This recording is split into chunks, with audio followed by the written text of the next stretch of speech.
May 21st, 2022. This is a special meeting of the City of Asbury Park Planning Board. And Chairwoman Kurzak, would you please call us to order? I'm calling you to order, please. This meeting is being held in compliance with the Open Public Meetings Act, Chapter 231, Public Law 1975. Adequate notice of this meeting has been provided to the Coaster and Asbury Park Press by publication of the annual meeting notice and posted on the municipal bulletin board and municipal website. All notices are on file with the board secretary. Official action may be taken at the following matters before this board. Fire exits are located on east and west sides of the council chambers, as well as the back of the building. I will ask everyone with a cell phone or other device to kindly silence your device for the duration of this meeting. This meeting is being recorded by APTV. Please join me with the Pledge of Allegiance. Pledge of Allegiance. United States of America, to the republic for which it stands, one nation, under God, indivisible, with liberty and justice for all. Thank you, everyone. I will now call roll. Mayor Delmore. Here. Councilwoman Montclair. Here. Dave Bonanno. Here. Jim Henry. Here. Jennifer Sauter. Here. Alexis Taylor is absent. Eric Gallipo. Here. Daniel Scannamayo. Here. Juanita Barnes is absent. Rick Weber is absent. And Barbara Kurzak. Here. Thank you, everyone. Before beginning, we have a certification for Mr. Henry and Mr. Gallipo. And Ms. Sauter. For having watched the first hearing, and I'll print that out in just a minute. We'll have them sign and give a copy to Mr. Carr. Sounds good. all right, let's get rolling. Good evening. If I may, Andrew Karras of the firm Fox Rothschild on behalf of Partner Properties LLC. First of all, I want to thank you for accommodating us with a special hearing for tonight in order to get this application hopefully on its way and finalized. Just for the board's edification, if you may recall, we were here with regard to property at 929 Asbury Ave and 1000 First Ave. It's a joint application for the East Coast headquarters of the Partners Engineering firm. From what I recall, and correct me if I'm wrong, the last time we had left off, we had finished with the engineering testimony. We were going to go on to the architectural testimony. Right, and we did operations also. We did operations, that is correct. Okay. That is correct. So if I may, at this time, if Anthony Scalise is our architect. You solemnly swear or affirm the testimony you will provide to be the truth, the whole truth, and nothing but the truth. Yes, And state your name and spell your last for the record. sure. It's Antonio Scalise, but call me Anthony. It's Scalise, and I'm at 494 Broadway in Long Branch, New Jersey. Anthony, with whom are you affiliated? Parallel Architectural Group. And are you a licensed architect? Yes, I'm licensed in New York, New Jersey, and Pennsylvania. And can you give me just a little bit of your background in terms of your experience and whether or not you have testified before boards on previous occasions? Yes, I've testified before many boards. I'm actually the chairman of the planning board in West Long Branch. And I've been before this board previously, I think a few years ago, but yes, I've been before. And accepted as an expert in terms of architecture? Yes, I have. If I may. Thank you. Anthony, are you familiar with the project for which we're here tonight at 929 Asbury Ave and 1000 First Ave? Yes, sir. And did you prepare plans relative to that application? Yes. What I'm going to do is have you go through the plans that you prepared and also describe exactly the architecture that you used, how you came up with the architecture, and overall design of the entire building. Sure. Okay. Thank you, Madam Chair, board members, and professionals. Again, appreciate you having us here. This project, again, was stated is for Partner Engineering. They're a national firm that is proposing the city of Asbury to be their East Coast headquarters. The properties can have two separate lots. One lot is 1000 First Avenue, which was discussed, that will become a parking lot. The property in question, which is where our building is 929 Asbury Avenue. It is located on the corner of Asbury Avenue and Lankford Avenue. The existing two-story warehouse storage building to the east of our project, the main building on the corner, is to be removed, and open space will be used for parking. The existing three-story masonry and steel building, which was formerly known as the window and door sales, is clad in stucco and will be renovated. It was built around the 1930s and is approximately 20,250 square feet. A portion of the building was used as commercial reception offices, a small portion, and the remaining portion was used as a warehouse for storage of products. The property on First Avenue is in the LI Light Industrial District. Our property in question that I'm testifying today is in the B District.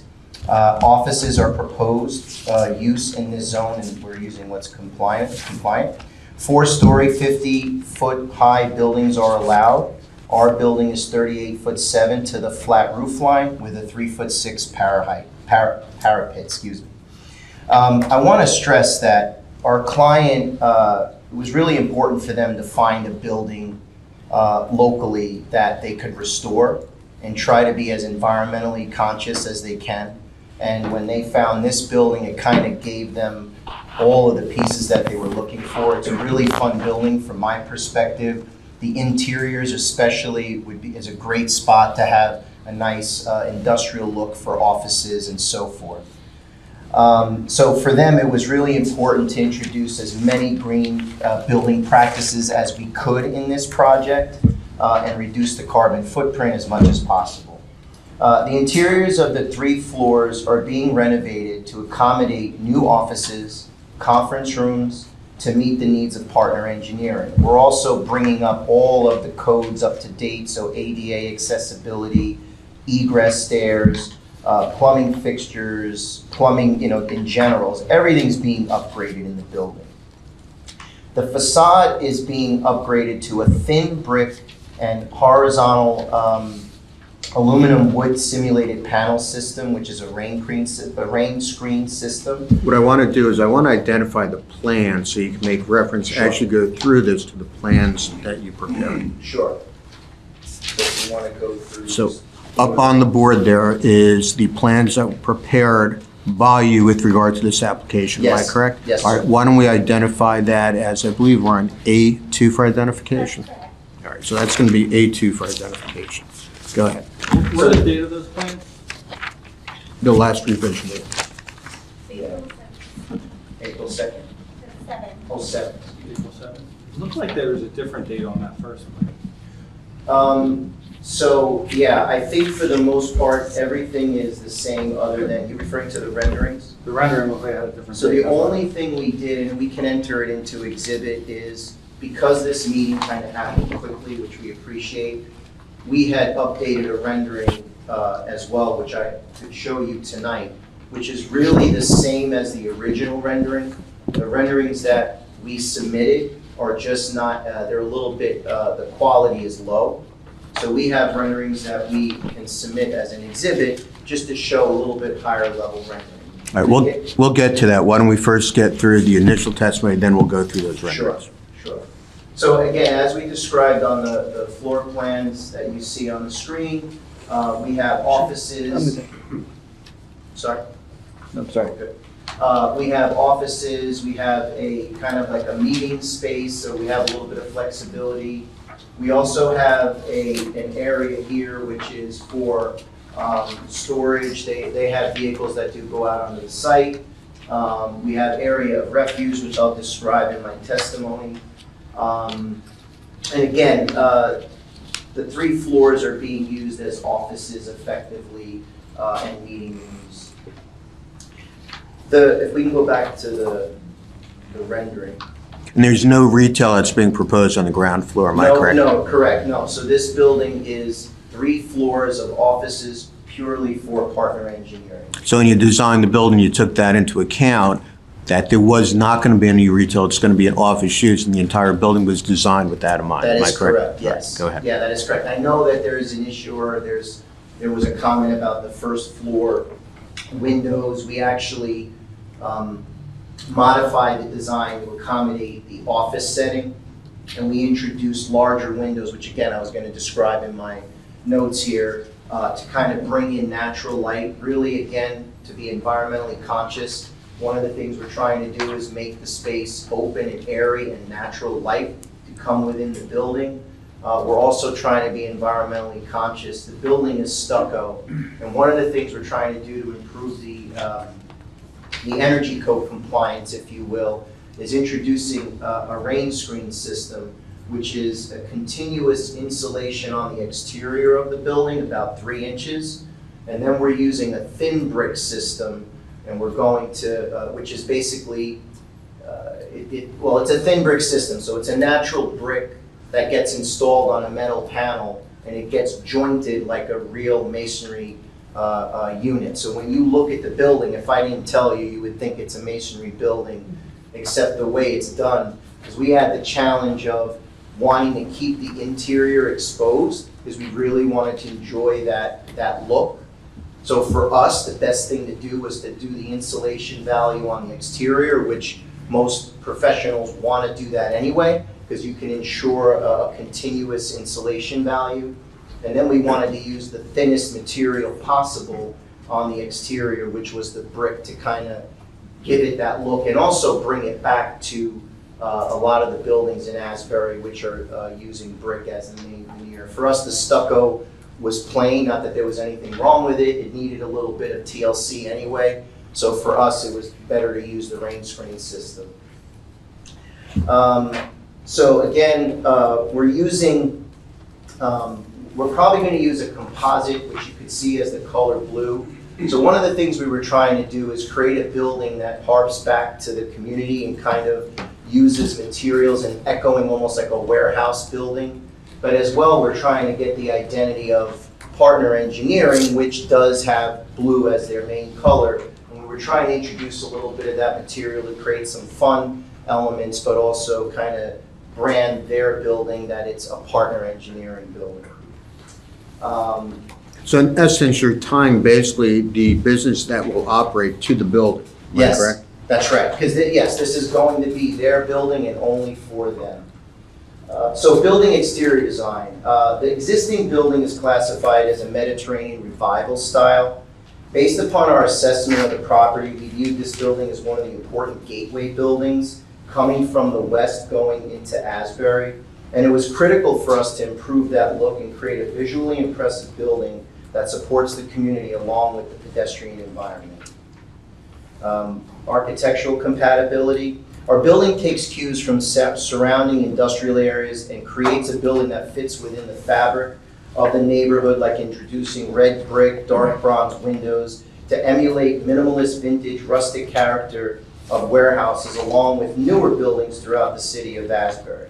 Further, it was important for us to maintain the corporate identity of the client, as I was just saying, giving them a building, their own building to be proud of. It was critical to introduce new and larger window openings, like I described before, to flood the interior with natural light on all levels and create a vibrant and healthy work environment.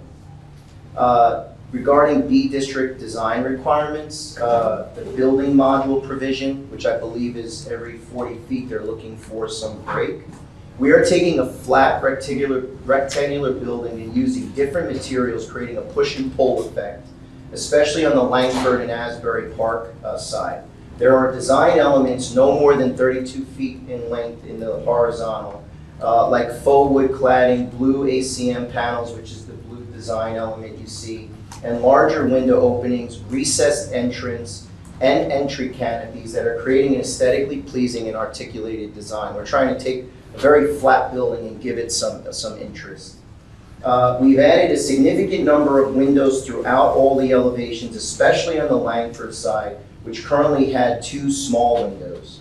We are improving the look of the building, but also trying to keep the integrity of the existing building and the needs of our clients. So we did change, as Mr. Karras described before, that this was kind of a retail storefront almost on the lower level, and then really it was just solid on the above. We felt from an architectural design perspective we realized we were kind of eliminating some of the lower windows, but we were introducing more windows and kind of changing the look of the building, which we thought was, a plus. Are those blue panels illuminated? No. That's a cool idea, but no. All four of the elevations use the same material, and the palette creates a unifying appearance on all four sides. I know there's a building length issue, but our building's existing. We're at 125 foot 8 inches. Regarding building entrances, our employee entrance along Lankford is well defined with a proposed vertical accent and entry canopy, which you can see on the lower elevation.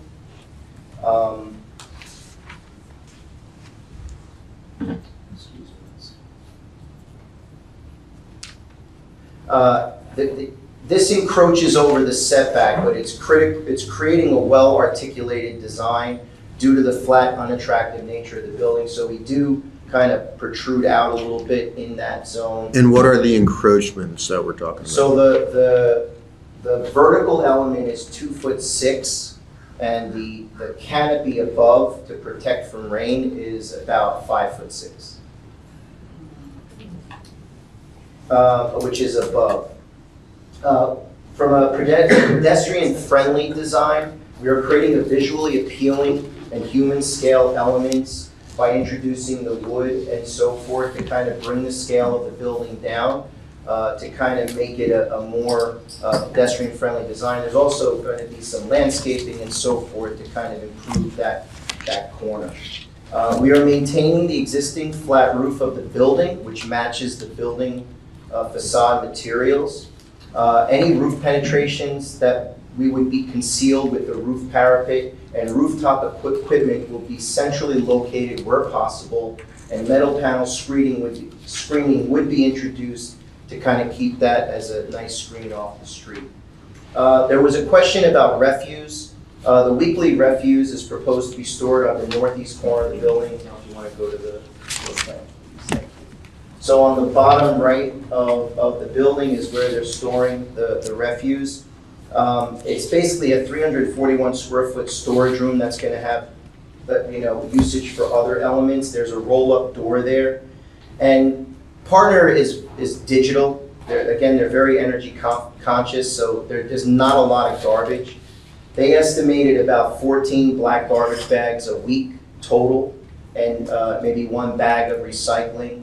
So there'll be no garbage on the exterior. Everything would be contained within the building.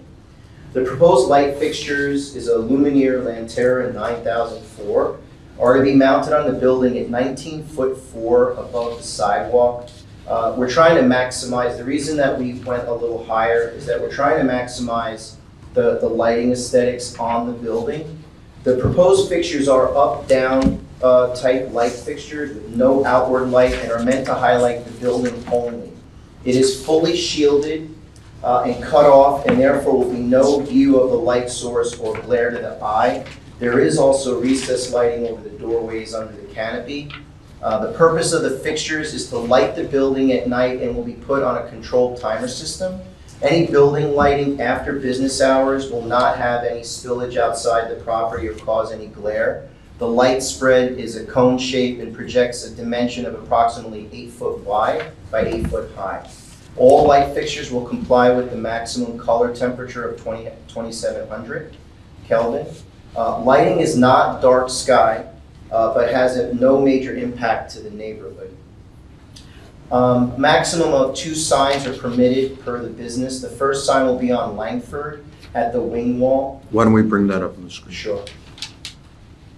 So you could see it there, where on the vertical it says Partner Engineering. And why don't we mark this A3, because this is So- Yes, date. yes. Again, I apologize for not giving you everything ahead of time, but this is literally the same, just a little bit of a nicer rendering. Wait, I'm sorry. This was submitted, correct? Yes, we have that. Yeah. Not Everybody has this. that. No, I'm talking about the rendering. Yeah, that, You have that too? yeah. Yeah, it's Oh, okay. Okay. exhibits 1, 2, 3, and 4. So we did submit it. Okay, very good. Okay, I apologize, I So thought, we'll submit it as exhibit A3. A3. okay. So, Are those the lighting fixtures that we see on the? yeah. Why don't we increase that a little bit so we can, there we go. Yeah, so that's at the 19'4" height element, and we did have a night shot that, we have a night shot. That kind of shows how it, I'm sorry, where is that? I can't, I didn't see where the light. sorry, she'll put Fixture it back was. for you. There's sheet 2 in the package. Yeah, there you go. Oh, is that? Where? Yeah. I'm still not. So if you look in the, excuse me, I'm sorry. These are the light fixtures that I'm referring to. Oh, light fixtures that are almost like sconces that are on. Yeah, exactly, That is correct. yes. Sconces is a great term, yes. They're mounted on the side that kind of give a little bit of dimension up and down. That's what I was referring to before. They are fully shielded. They're just going up and down, and they have that spread of 8 feet by 8 feet. And then there's just recessed lights under the canopies. I have a quick question. If they were just going down, would they meet dark sky? Yes, I think that's why they're not dark sky, I believe, because they have the opening on the top. I assume the brick veneer comes in panels? Do you have samples of that here? I do. The brick veneer does not come in panels. Oh, It is a metal, yeah, let me explain. It's a real brick. So it's a thin brick system, right? So this is a real thin brick that they use a lot. This gets fastened to a metal panel that then gets jointed. It's a metal panel, it's a Glengarry system. We use it on many projects. And it has a really good rating, and it's simpler to install. So each one goes? Yeah, it's individually? an individual brick. This will look like a real brick building.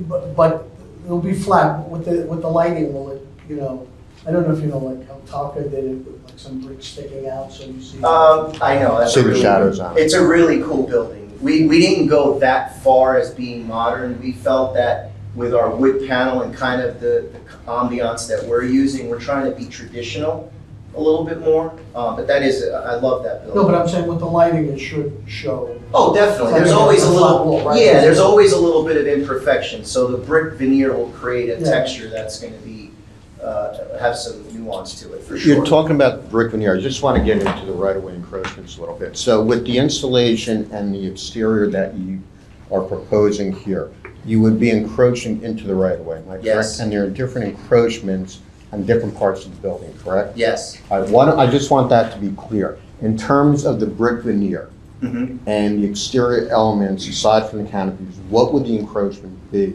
on different parts of the building? So the brick veneer, which is the main element, and even partially the wood design, there's 3 inches of, so we're going to waterproof the building. There will be 3 inches of insulation, continuous. And then after that would be the system, which is, let's say, about 1 inch thick between the brick and the panel. So it's about 4 inches of encroachment with the brick and the wood panel. And then we have, just to have a little bit of a difference, the blue element does stick out a little bit further off of that. Okay. About, yeah. And any approval that we would receive, I would have to go before the mayor and council for right-of-way encroachment. Would you just repeat what he said? Sure. I didn't hear. So Say it With the the- brick, you said with the blue, it'd be another, yeah, the blue panel is about another 4 inches there. I'm trying to create a little bit of definition without really projecting. The one element, the vertical element, we thought it was important to kind of bring that out. Otherwise, we really have a flat building, so to speak. But yeah, it's about, the blue element is about 4 inches past that. All right, so at this point, we're at 8 inches in the area of the blue. How far out are we with the sign? So the vertical, let me just be clear too. The vertical element is not a sign. It has the signage on it. That's a building element that's cutting into the building. It's Okay. just protruding All out a right, little how bit. far? Is That that one also is- 8 inches, or are we further than that? That one was right now 2'6". So we have 8 inches on one side, 2'6" into the right of way. So now mayor and council will have to decide if that's acceptable. Understood. What's the width of the That's pretty sidewalk? significant. that remains? There's a site. I forget off the top of my head, but I know we have enough that we're not like cutting off the sidewalk. I don't have that. There's a, yeah, does the canopy also go even further? The canopy is a little bit further. Is even further than that? Yes. So you're just- almost like 3 feet into the right of way? Yes. With the extension. Right. The Right. suggestion is we could also remove the bottom portion from the canopy and just go up. So we just have, in the sense, No? The air. That'll be up to mayor and council. That's not something that we're going to do. We understand that. No, we're aware. Okay.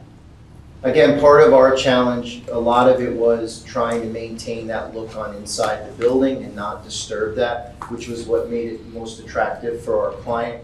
So, and again, for us to be energy conscious, we were using the material on the exterior, including the insulation, to kind of preserve that. but it could be up to the board. I mean, depending upon the design that you prefer.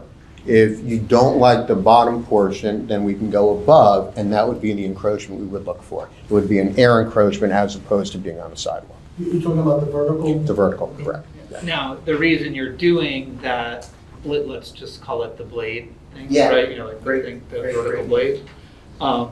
You're trying to create the sense of an entry. And so Yes. would you describe these moves, these architectural treatments, would you describe them as typical? Could you just talk a little bit about like what that is doing in relationship to creating a sense of entry and pedestrian activity? Thank you. So from a signage perspective, there are two entrances here. There's kind of the employee entrance, which is the side on Lankford. And what it does is it defines the entry. It is typical. Of course, we're encroaching. So that's the part that's a little bit, unique about the circumstances, but It's only encroaching because it's touching the ground. Like those Yes. kind of encroachments are common on many buildings where the canopy sticks into the right of way. Oh, for sure. Yeah. I mean, if you're in New York, you see that all the time. Or across the street. Absolutely, yes. What we're doing is not completely unique on its own. There are other examples in the area, thank you for, that we're kind of representing. We really are trying to give the building a nice push and pull. You could see we have a little bit more leeway on the east side of the building when we get to the parking lot where we can really push it out. But yeah, so on that side, we're just trying to emulate a little bit of interest, define that entrance, and it kind of breaks up the building in a way that we feel is aesthetically pleasing and And matches. so just to clarify what Mr. Karras said is that, sorry, so may I characterize your testimony to say that that extension into the right-of-way is a typical architectural expression to create an entrance? Absolutely. A sense of entry. Okay, Absolutely. so that's the first thing. Then the second thing is Mr. Karras has indicated to us that there are options here where the blade sign can extend above the canopy only, and so it doesn't necessarily mean that it has to touch the ground.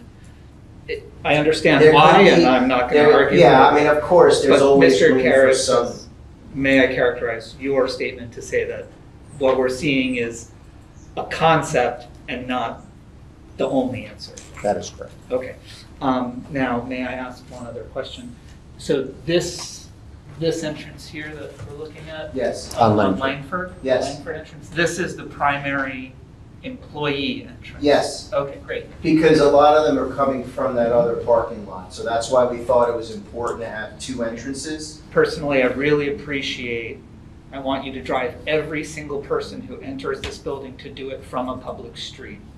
As few people should be coming from a parking lot through the building. We want this to feel active. If it's not going to have retail, which it probably shouldn't, the way to make it active is having people go in and out as much as possible. Yeah, and I think, I know that they have different shifts, not shifts, but I know that depends on certain days who's there. But yeah, that is going to be a main entrance for majority of the employees. And then there's the side entrance because the other side on the east side is also there, more maybe for a visitor or, there are some spaces on that side that somebody could come in. I think that in order, What does the door look like? It's a glass door. So it's a full glass door? It's a full glass door that's going to match the mullion patterns of the, Windows? yes. And that recess is new, right? It is, so, again, it's a decent sized building, but it gets eaten up fast based on the, the client's requirements. So they did allow me to kind of push in a little bit. We felt that the canopy was still nice to protect them when they come to the door from the elements. That's why we did push it out the way we did, and also to define the entrance.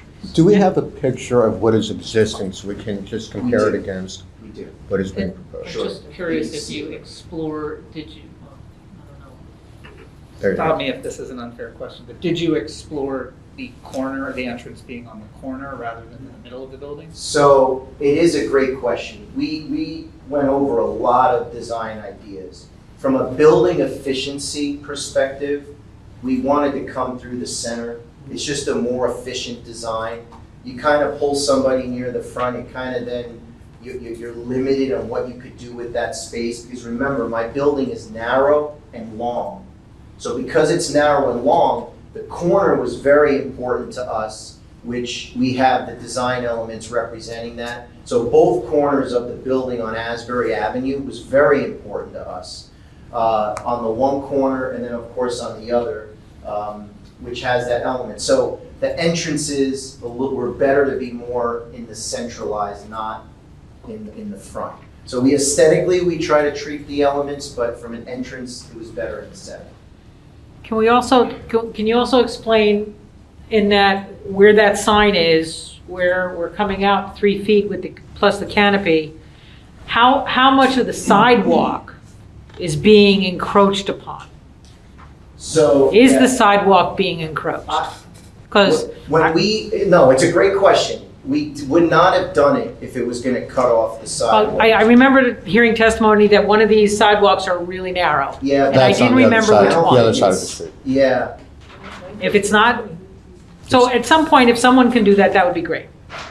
Because I just want to, before we start asking for modifications, we want to be fair about what we're asking for. It looks like there's a patch of grass then sidewalk. And Does it? It looks like that this would probably mostly be grass. I'm not We'll sure. have a comment. That's So- a correct.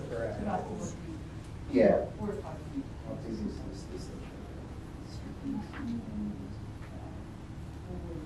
So just to give you a sense, from the building to the start of the building side of the sidewalk is 4 feet.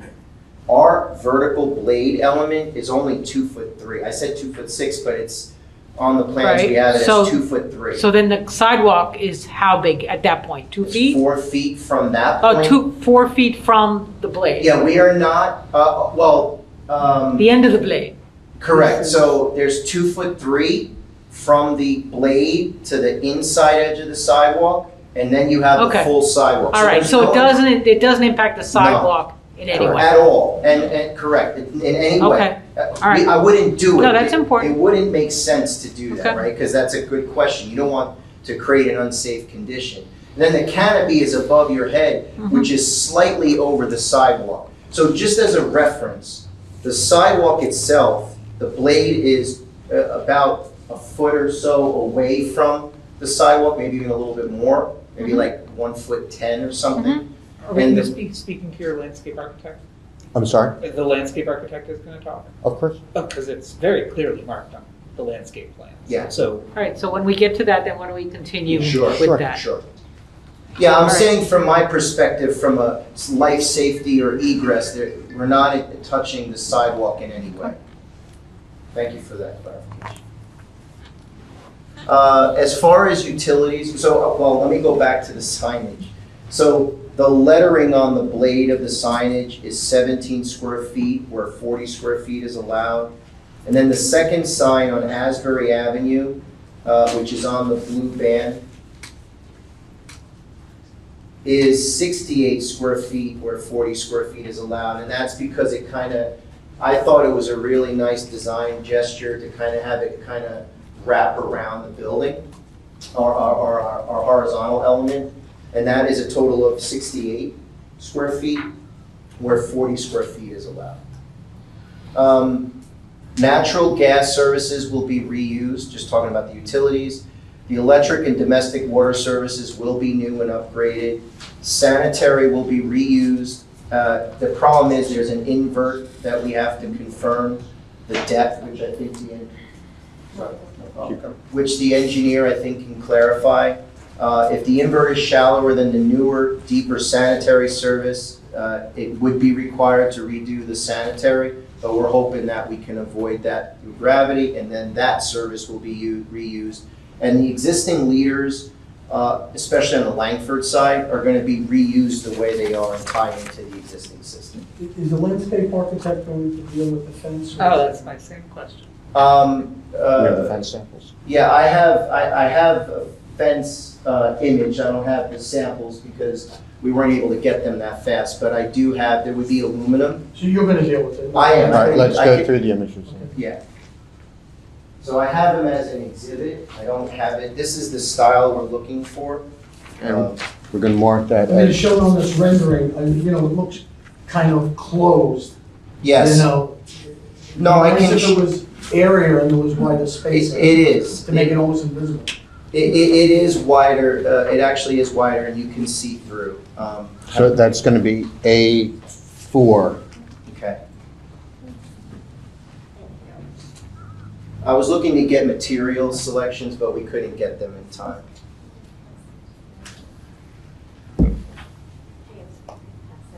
You got it. James.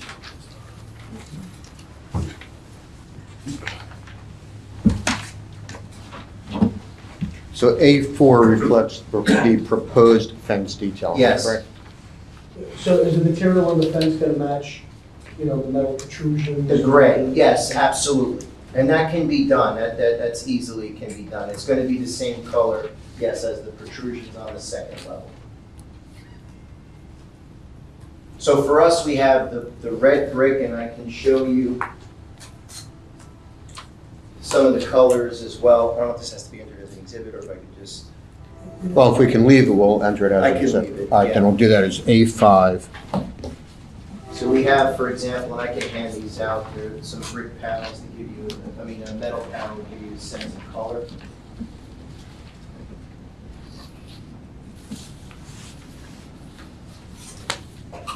Now, with regard to any rooftop equipment, is that going to be screened?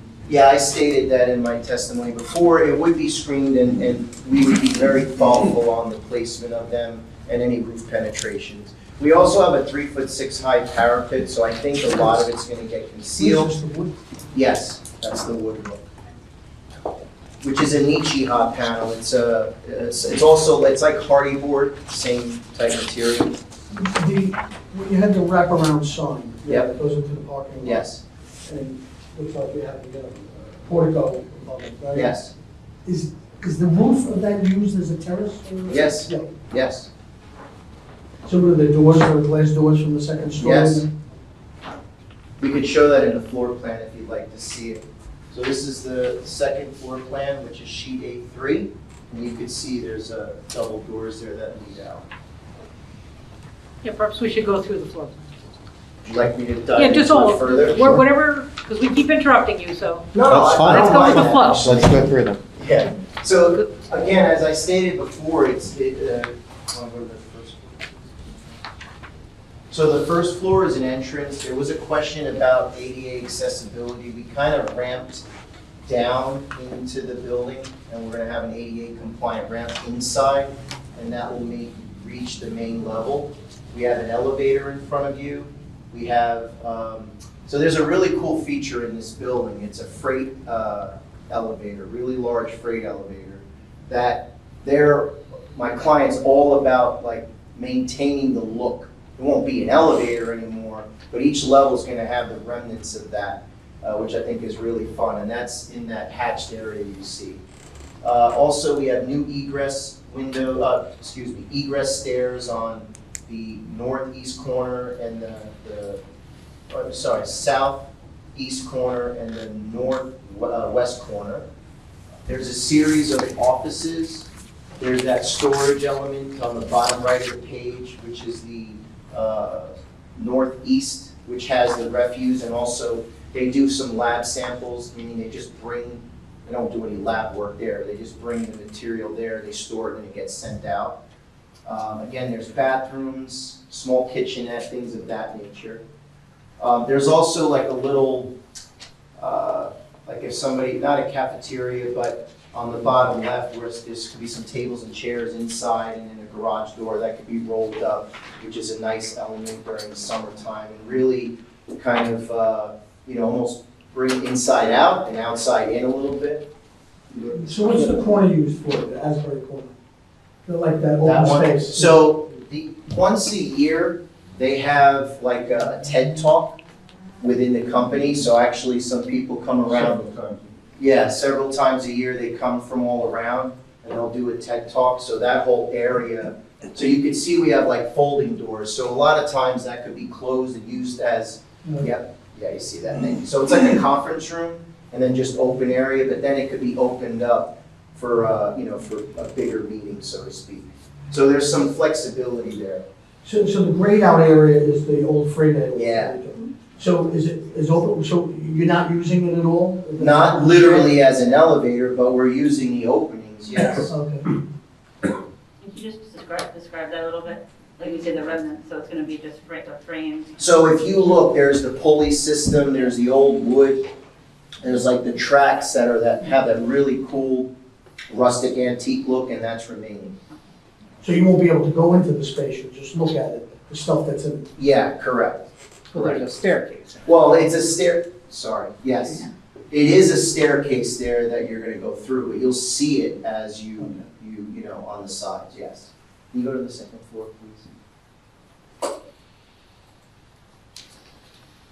So yeah, I should have clarified, that's a stair location, and then you could see on the Lankford side, the north of the page, in the middle of that is where the that canopy is, so we did recess that a little bit. Yeah. So again, on the second floor, it's really offices, conference room, little kitchenette area, electrical closet, bathrooms, and then just open workspace. So in this open workspace, you will have Cubicles. workstation desks? Yes. Just not shown. It's not shown on here right now, no. We'll go to the third. What's the expected occupancy of employees? I mean, I know the, people So, go there, I mean, I did testimony at the last hearing, was around 50. right. And they're coming in at different times, the Yeah, work world has understood, changed a yeah, little bit, yes. so. This is the third floor, right? So the third floor, again, is very similar to the executive offices on the second floor. Second, right? So there was executive offices on the second floor, and then again, the third floor is a series of offices, open work area, and the stair, and again, in the middle, so from a building code perspective, the stairs on the corners are your egress stairs, right? Which you need, they have to be separated. But the central stair is really the monumental stair that they'll use probably every day, so to speak, unless they use the elevator, which is all centrally located. So having the entrance in the front, like I was saying before, just wasn't pragmatic from a layout perspective. I don't know the code here, so do any of the emergency stairs have to empty out to the street? And they do, They do. yes. You're right, they do have to do that. Or you have to have an enclosure that, that's fire rated. Fire rated, Yes. So it sounds as though, and perhaps my board members can help me out here, it sounds as though the first floor that's actually facing Asbury and those corners are probably some of the least used spaces in this whole building. Because it's a conference room that's used for the TED Talks, and these two, I don't see what they are. This is the third. This is, I'm gonna say, if you go back to the first floor, on the corner of Asbury and Lankford, and Asbury and the building next door, there's like, nothing is mentioned as to what these spaces are. Well, so normally, Why don't you go through the spaces in the Yeah. back and then, Well, I'm interested in the spaces in the front. well, the Go spaces in through all the of front, we have offices on Lankford. No, I'm saying Asbury, on Asbury, which is Asbury, like, we which have is, a conference room and we have other stations that can be there. It's just a flexible space. doesn't mean it's gonna be used left. Yeah. Conference rooms, certainly within my office, are used constantly. You schedule the rooms. It's not as though somebody's sitting there working at a desk. The conference rooms are used. yeah, I just couldn't see that either one of the other two areas, to the left and to the right of the conference room are being used for anything. It's just not denoted as anything. It's not denoted Well, as a conference room, it's not denoted as I anything. know, I mean, this was more for zoning versus building, so we Right. didn't really go into it, Mhm. but. But that's what I would just consider, that you want it to be inviting. You want people that are walking down the street to see that this is an active building, as opposed to everyone being in the back and up. That's actually one of the reasons that you put your conference rooms on the first Yeah, floor, because you exactly. want people to be able to look in and Yes. see the activity. Absolutely. Absolutely, that's, No, and I agree with you. just going with that encouragement. And I believe that's their intention. I mean, Mhm. one of their main areas at lunchtime is going to be visible on Asbury Avenue. That's what, So I think there's going to be a lot of congregation on that's the that goal. south side, 100%. Okay, And you know, I don't want to go into the culture, but partner engineering has a really good culture where they want people interacting. And again, this building for them, I don't mean to speak for them, is really important. They're really excited about engaging the community Mhm. and really, you know, putting their best foot forward here. So I understand what your concerns are, Right. and this is going to be, first of all, we have larger windows in those areas, so you're going to see what's going on That's- inside, and it'll be an active building. okay. In the bottom one on Asbury, what is that being used for? So this is One at the the, bottom of the stairs, here. are you talking about right there? Yeah, yeah. Okay, so on the east side, the southeast corner of the building you're referring to. So that's kind of like, there's two garage doors there that will open up, and that's almost like their cafeteria, like a cafe area, where they kind of, employees would go and congregate and talk or Okay, have so their that'll be like a lunch. lunchroom. Lunch. Yeah. And there is a window on Asbury. There as is well. two. Oh, yeah, there's Yeah. definitely a window on Asbury, and those are garage doors that can open up, where the inside out comes into play. You know, it's, I think your point, Barbara, too, though, about the corner. The purpose of the business district zoning is to create whatever level of activity we can on the ground floor. And while I'm not suggesting that retail is the right thing here, Mhm. we should try and figure out how to get what is happening here to enliven. Right, that's what we're, that's why I And was hoping. And I do take your point that the entrance is the only thing that's really going to make it feel, putting the entrance on the corner is the only thing that's going to make it feel like people are coming in and out. Not to, belabor the point, but a conference room that's used, even if it's 4 or 5 hours a day, that would be a lot. And the idea that as people are speeding by on Asbury Avenue are going to get a sense of that Yes. activity is minimal at best. And I think that you're also cutting out floor area to create that recess on Lankford, where the door just might be better on the corner. That's just my feeling about it. Now, I don't agree with you in terms of conference rooms. I know from my office, there are less people in the cubicles and more people in the conference rooms. There's more activity, and that's why we have them on the ground floor in our office for that exact reason, is that they're constantly being utilized, especially in today's work world where a lot of people are not going in a lot into their individual offices.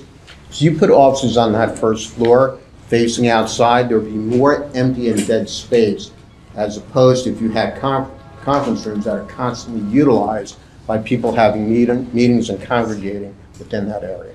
The dynamics of an office, I can't agree with you on that. Well, in the dynamics of an office that I work in, the conference rooms are not the most active portions. We have studio areas and conference areas, and conference rooms are where we meet with clients. We have, and that happens less and less and less these days.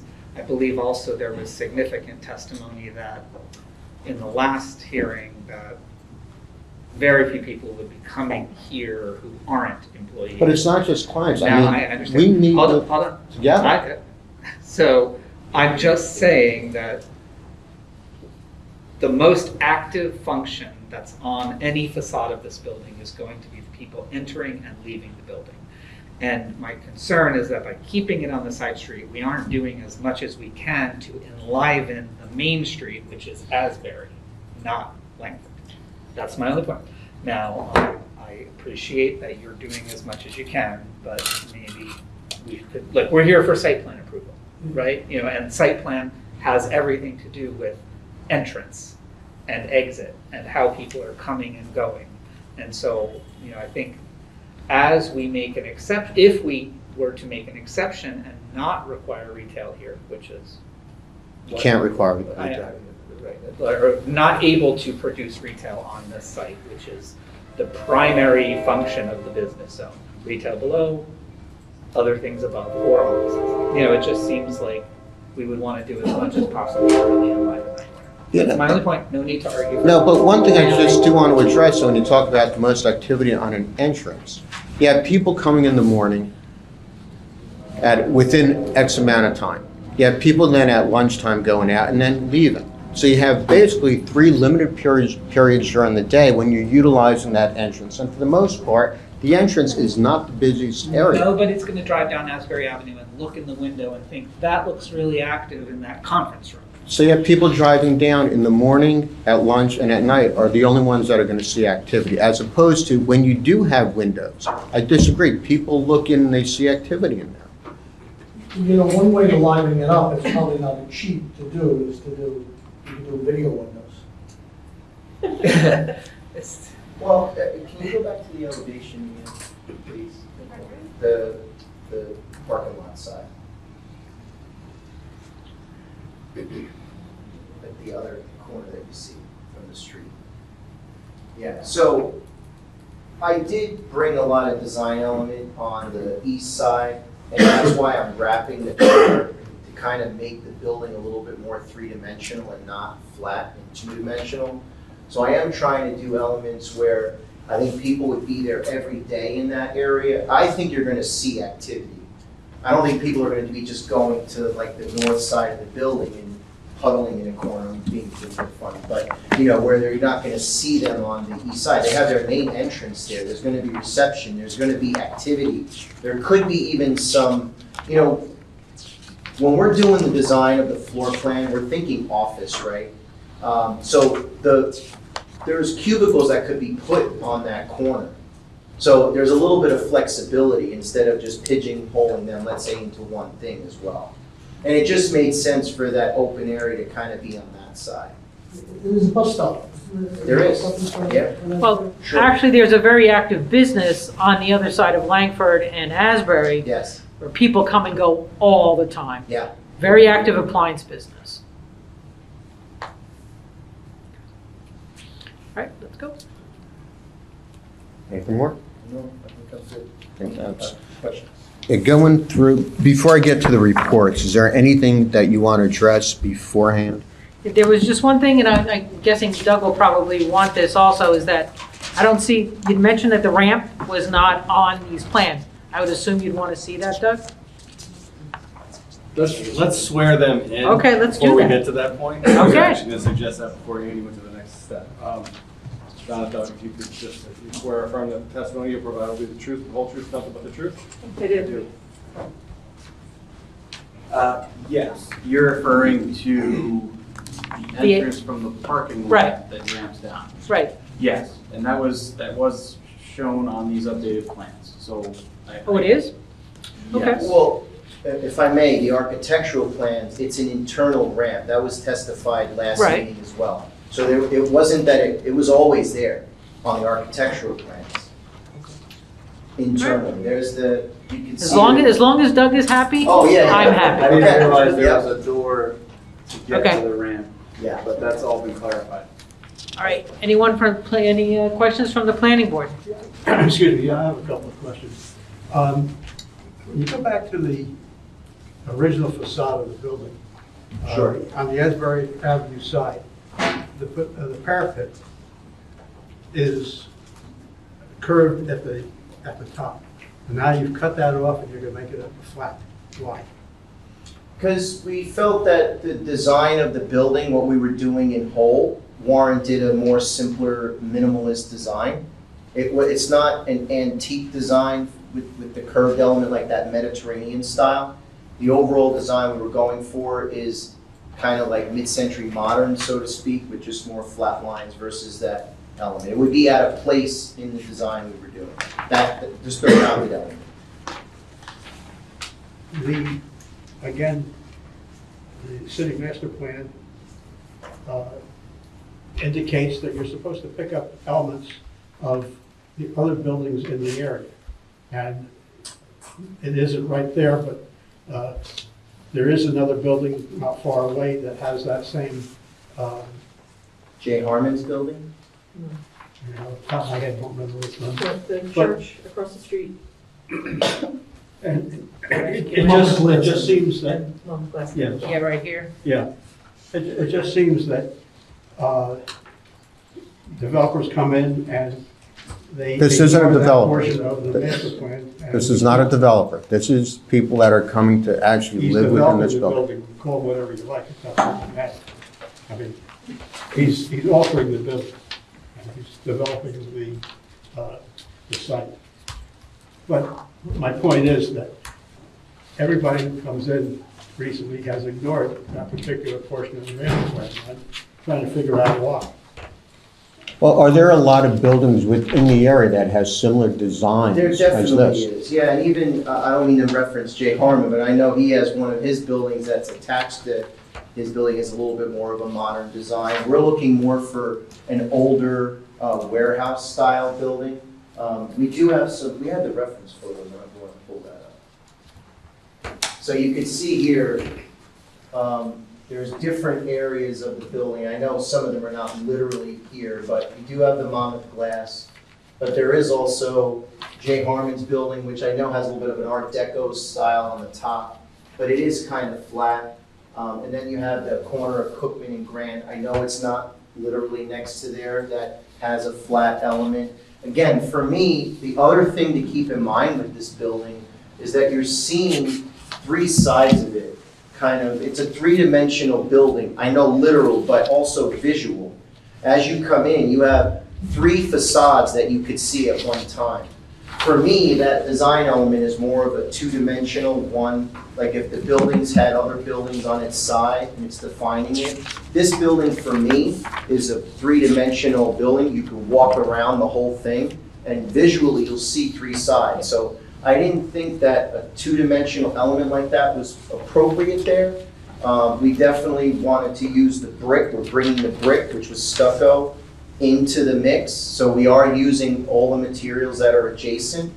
We didn't want to keep it just stucco. So there was a little bit of a trade-off on certain things we're doing, but we definitely heeded the master plan concept, and we did try to bring in as many elements as we could, and we thought we were following that. Again, we could debate maybe which elements, but we definitely did follow that. When we look at the Can you go building back to on your the top, existing photo? sure. Sorry.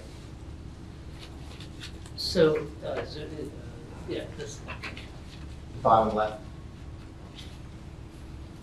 Thanks. So what's happening to these elements along the top? That in your renderings, everything is.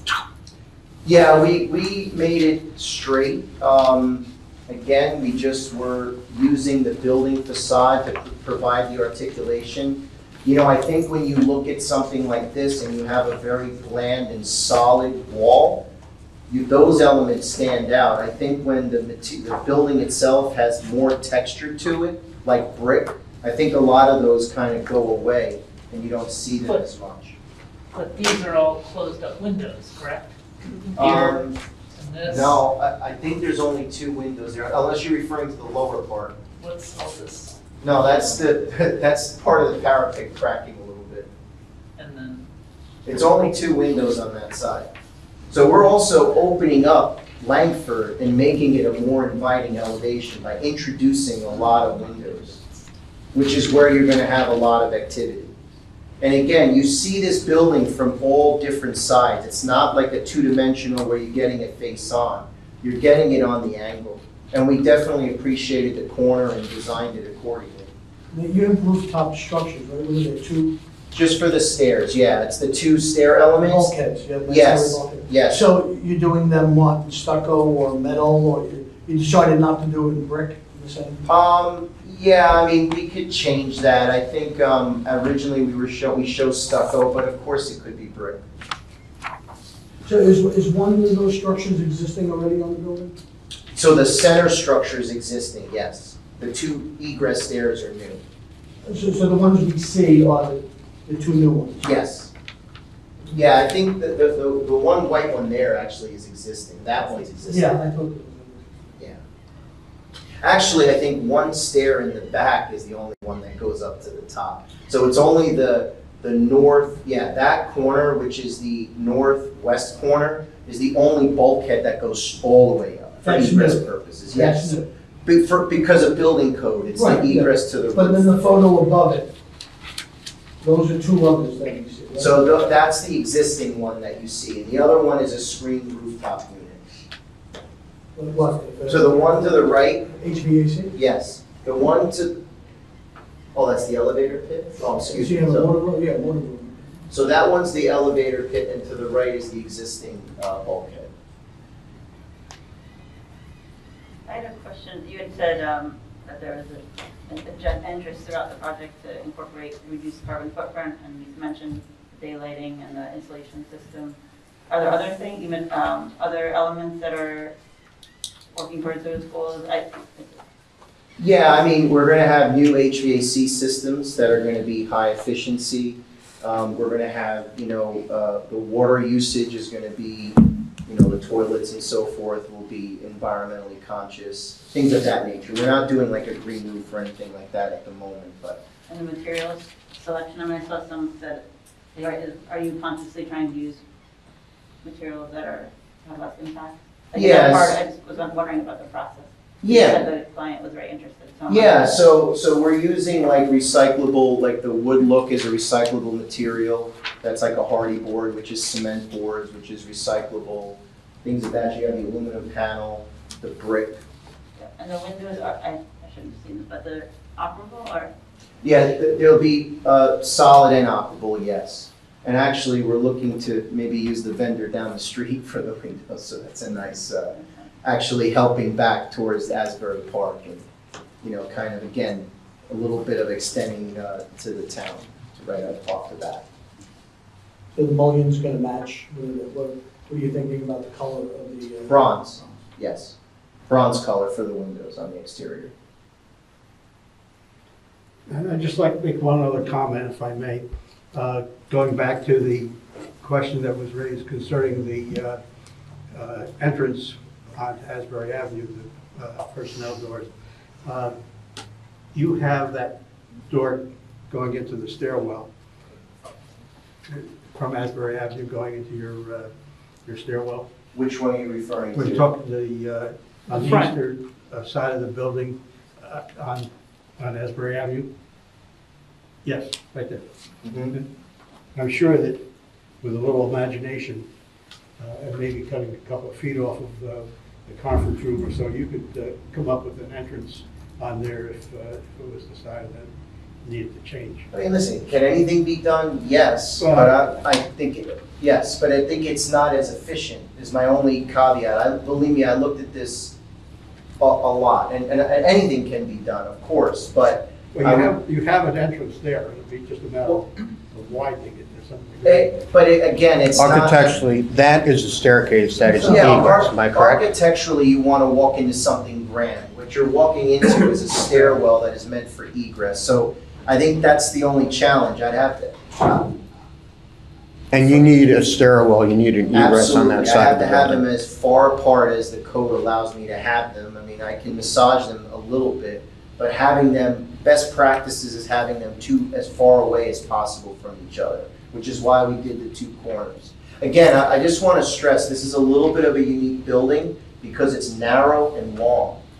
So really, it just creates some challenges where if you put an entrance in the front, you're kind of changing a little bit the flow of the building. So to speak. basically, you have two main entrances, correct? Yes. And they're both identifiable, am I correct? Absolutely, that's why our design elements turn the corner and we're trying to bring light to them and not hide them. That's part of why I was asking about the operable windows, since it is narrow and long, it's a good opportunity for natural ventilation. Of course, they wanted to, yes, absolutely, we have operable windows there for that reason, yes. Any other questions from the planning board members before we get to the reports? professionals before we get to the reports? So I want to understand a little better about the first floor. So the entrance on Lankford is an employee entrance. Yes, Is that a secured entrance? Do you need a key card? yes, most Okay. likely, yes, Okay. And then the other entrance on the parking lot, yes. is that also a secure entrance with a key card, or is that more? I mean, there's gonna be a reception in that area, I. So didn't that was my know- next question. Where is the reception?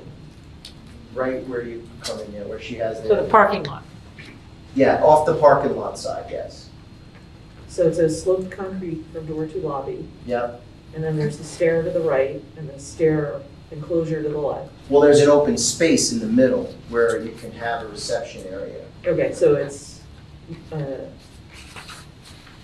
not labeled, so I'm just. Yeah, I know, I didn't think I had to have this level of No, detail. I know, but we're for getting into a plan, different so, kind of yeah. conversation. So you're gonna have a receptionist desk in that central Yes, middle sort of core and, or Yes. front end. Okay, so then, and then it's conference room and it's flexible with the accordion doors or whatever. mhm, And then, so then you have this space with the roll-up doors for the like the cafe area, we're calling it, lunchroom employee area. hangout Yeah, yes. area. And we have something similar in our office. It's up on a mezzanine level. But it's interior, obviously. So that's over there. And then, so all the stuff in the back is offices, cube space, Yes, storage. correct. The nuts and bolts of the grind of working. And even, there could be cubicles also in the front area as well, we're just not defining that Yeah, yet. you know, cubicles are not fun space, but the fun space seems to be happening toward the front here. Correct. In my office, you know, we hang by the receptionist, because she's always got the candy on her desk. We also have a kitchenette very near the receptionist, so more food. And that's also the stairs up to the mezzanine, where the rest of the food lives. I'm just trying to see. I mean, it does kind of seem like the normal kind of grassroots It's your typical engagement office. of employees is in the front half of the building.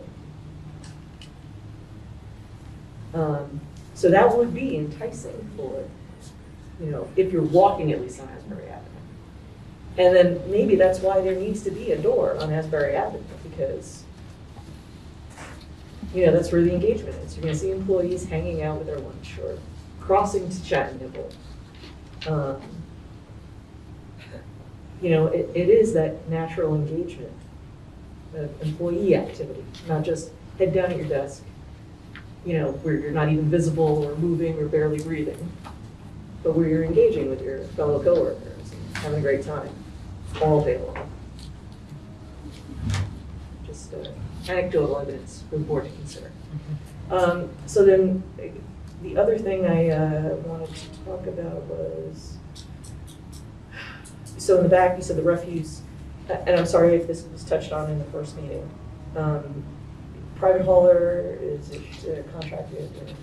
Yeah, I believe it. Private Private hauler, yeah. Okay, so they're just, whenever there's their scheduled day, they're gonna bring the 14 bags. Correct. Yeah, that's actually an Okay. overhead door there as well, They're just so it'll be Chuck easy. it out day Yeah. of, so we're never gonna see it. Yep. Okay, that's Yep. great. What else you touched on? So the canopy, the wing wall, only encroach into the right of way on Lankford. A little bit, and you don't actually Does not encroach on the encroach onto sidewalk. the actual sidewalk. No, no. And then, okay, and then the actual encroachments from the thickness of the wall. Just want to make sure. So we said the thickest part is where the blue banding occurs. Yes. Okay. And then, oh, can you tell me a little bit more about the windows? Are they going to be, so how do they relate to the wall thickness and where the the brick is? Are they gonna be in from the brick? Or Yes. Flush, okay, so they're gonna be, have like a recess? Yes, Feel, yes. okay. Yeah, we're trying, that's the type of detailing. The brick will return in those areas, which is, again, it's going to look like a real brick building, but yes. Okay, that's key. Can you actually bring up the rendering again? Yeah, that's good.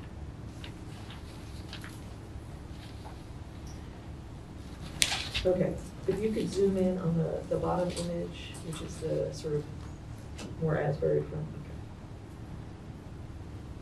Okay. Oh, no, wait. That's the back of the one. building. Sorry. Yeah.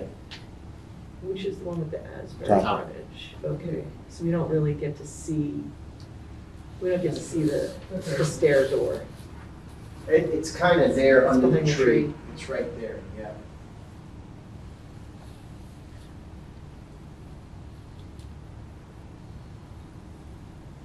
And I'm sorry, who's talking about the fence? Are we talking more about the fence later or now? No, As far we as the provided a design? sample. I provided a, yeah. Okay, but the thickness of the pickets and the, Yeah, I mean, we didn't dive into it in full detail, but we basically have a series of 4-inch, 3-inch, and there's a space, and then 3-inch space, 3-inch. oh, so they're sort of panels, not pickets. We're, I mean, does it look Do we more have like the- the do we have the image? photos? Of the two that you selected, that you showed us, they're different, correct? I thought that was like a color, oh, I didn't get to see that, sorry. yes.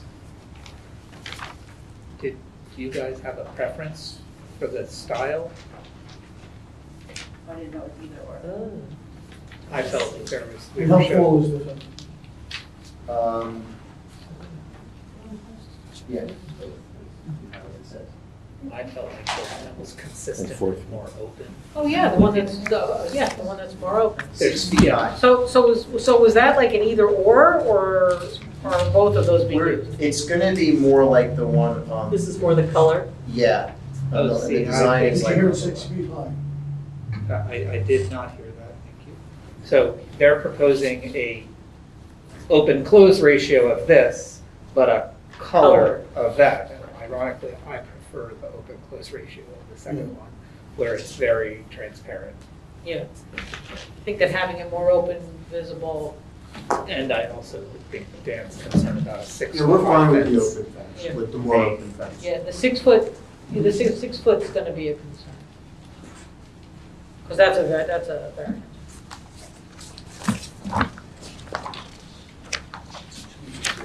And then how do you, Is it a problem? is there Does it a gate, like, is it rolling gate, or is there a opposing gate? It will open up, I believe I think it's rolling.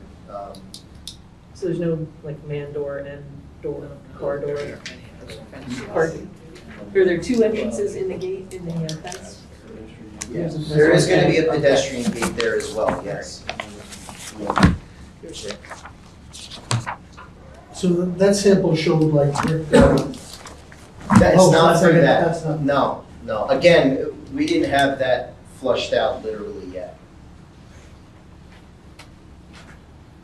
Does anybody need these to see them more up close and personal? 5:30. Or are we okay?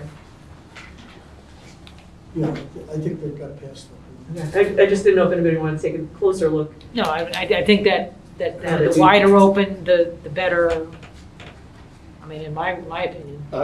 It's not meant to be sorry to interrupt you. It's not meant to be closed off. But we can go with the more open, Yeah, that's the fine. more course. open Not a problem. variety. Okay. Okay. Anything else, Donna? Windows.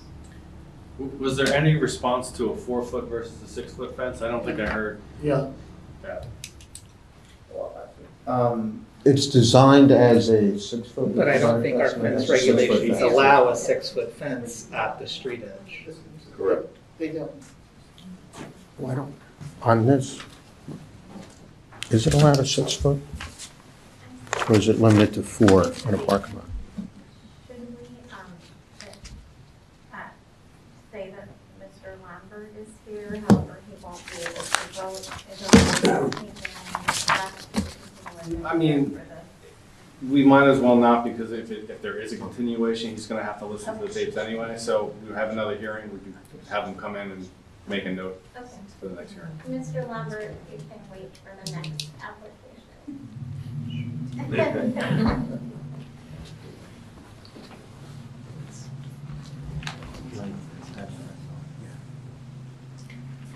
I believe 6 foot is allowed on Asbury.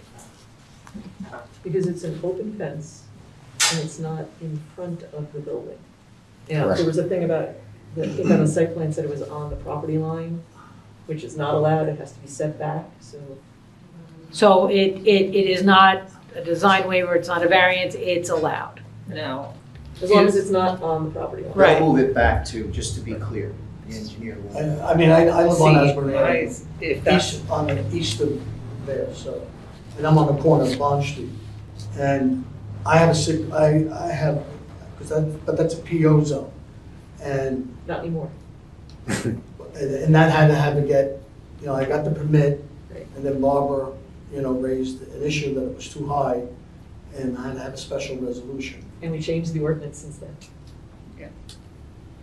So you're allowed 6 foot all the way down Asbury? As long as it's open. As long as it's open and not on the property line. And what does that mean, open, that the choice that we made? Yeah. So is there, just so we can be clear for any resolution, is there a specific requirement for the openness and the setback from the property line? It complies. If it complies, then you comply. Oh, I understand that, I just want to make sure that we So, know for in the example- resolution what complies. In contrast, the Lankford parking lot site, there's no building. So the ordinance mechanism is in relationship to a building. Okay. Since there's no building, you're not allowed to have 6 foot so height. nice if it was just set back like 3 feet. But on this site, because of the building, its relationship to the building, they're allowed to have a 6 foot. Again, open, not on the property line. But there's really nothing that says that the planning board can't request it to be 4. Certainly not. And I think I'm asking the same question, but is there a definition of what the opening has to be? Just any opening? I think, As long as it's not a solid fence, I guess. yeah, I think there's, I don't remember exactly if it's in the definition, but it's a 50% openness is like the threshold. That's a special permit though, right? Isn't there a permit just for a fence? I'm sorry? But that's, Isn't there a separate permit I just for think the that's fence? attached to a building. Yeah, if you're just putting up a fence, you would go Yard after or a something permit like from the that. zoning office. I'm trying to remember, like, because we talked about the shrubs on Bridge Street, and they're not attached to a building.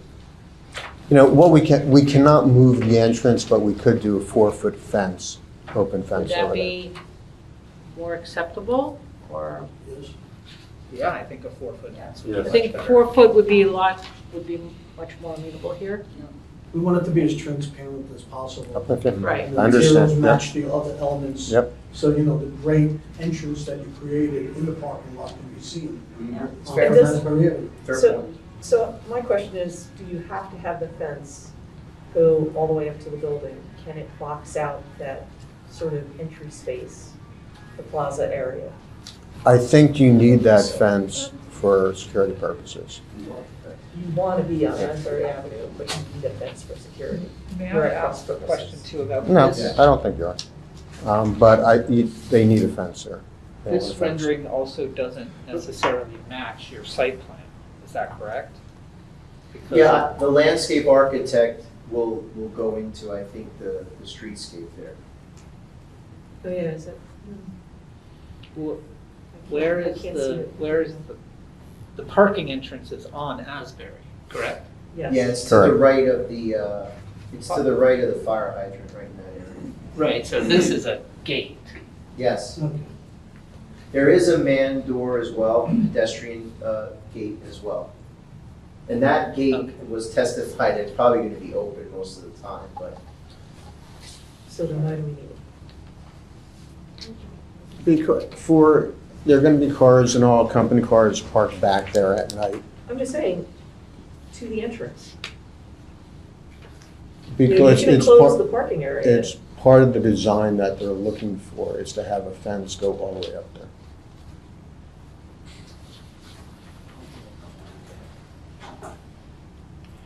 we have any other questions? Doug? You spoke about the rooftop mechanical equipment being screened. You also spoke about some of the existing utilities being reutilized, but some new ones being necessary. Yeah. I assume the gas meter will remain in its current location? Yes. And then, is there an anticipated location for the electric meters? I believe it's coming in on the same corner that they are now, which is the Lankford side, the northwest corner. There's meters there now.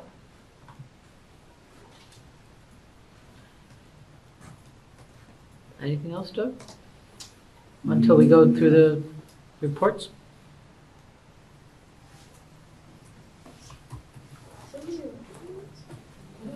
Okay. Let's go through the reports. All right. I think we have covered most of what is in the report, but I will go through. So initially, I'm going to go through what's been marked as B1, which is the CCH report that's dated April 15th, 2022. Just dealing with the issues as pertaining to the architect on page 4, 3.2, the right-of-ways. I believe we've already addressed that. Continuing on, the building design on page 7, and continuing on, the compatibility and the design requirements, I believe we've gone through all of that. Building modules, window transparency, unified appearance, the length of the building, that is a pre-existing condition. We've had testimony as far as the building materials and the building entrances in terms of them being easily identifiable and having architectural interest. The pedestrian-friendly design, as indicated on there, 2 bicycle racks are being proposed. There's also testimony in terms of you have a bus stop, we're willing to put in a concrete strip to assist over there. Roof, we've gone through rooftop equipment. We've gone through in terms of screening, refuse, we've gone through. Planting design, we will have additional testimony. Going to page 13, lighting, we provided testimony on that. Light color, light levels.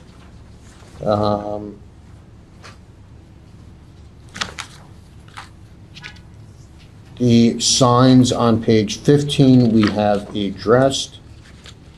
And sign illumination. Let's go through sign illumination, make sure we hit that. Yeah, so I think I talked about the 2700 Kelvin, that you would maximize the lighting levels to that. And also, we are higher, as I described, I think we're 19 and change, just to kind of even it out on the building for the building design. You saw the nighttime image that we had, and we kind of were putting that near the middle of the image. I thought it was a nice location for that. And that's, I mean, pretty much the... Was the sign lettering illuminated that night? And the blade? Yeah, I mean, I think there was intention for that to be lit, yes. Yes. The lettering. The lettering, just the lettering, yes. How was that going to be done, from the marquee, for the canopy? Well, it would be, the wiring would be integrated, and the lettering would just Oh, be just the lit. lettering? Yeah, it wouldn't be like a Illuminating. gooseneck or anything, right, the lettering itself. So that would be both signs? The one on Lankford and the one on Asbury that wraps around? Yes, So it's both of those signs would be illuminated. lit within, yes.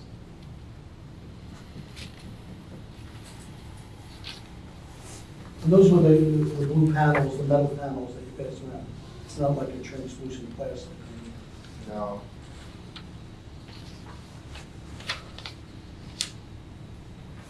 All right. With regard to the CCH report, I think that's all the comments.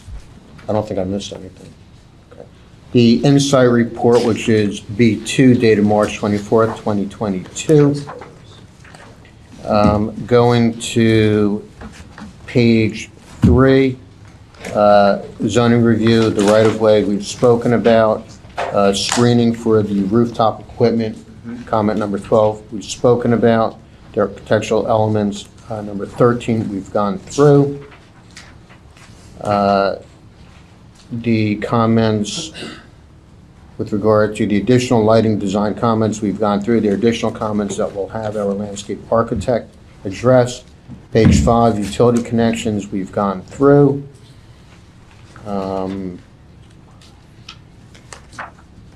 Landscape on page 6 will provide testimony. Considerations on page 7. ADA number 41 we have addressed. And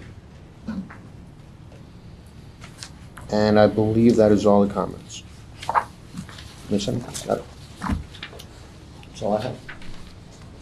I think that we just would like to ask the board what their thoughts are on the lighting on the side of the building, because now the sconces are up and down as opposed to everything be facing towards the ground. My Are we- preference would always be to do the dark sky when you can. You still get the effect of it washing down. I don't think you lose a lot of the effect, and then you still have the protection of it not going up.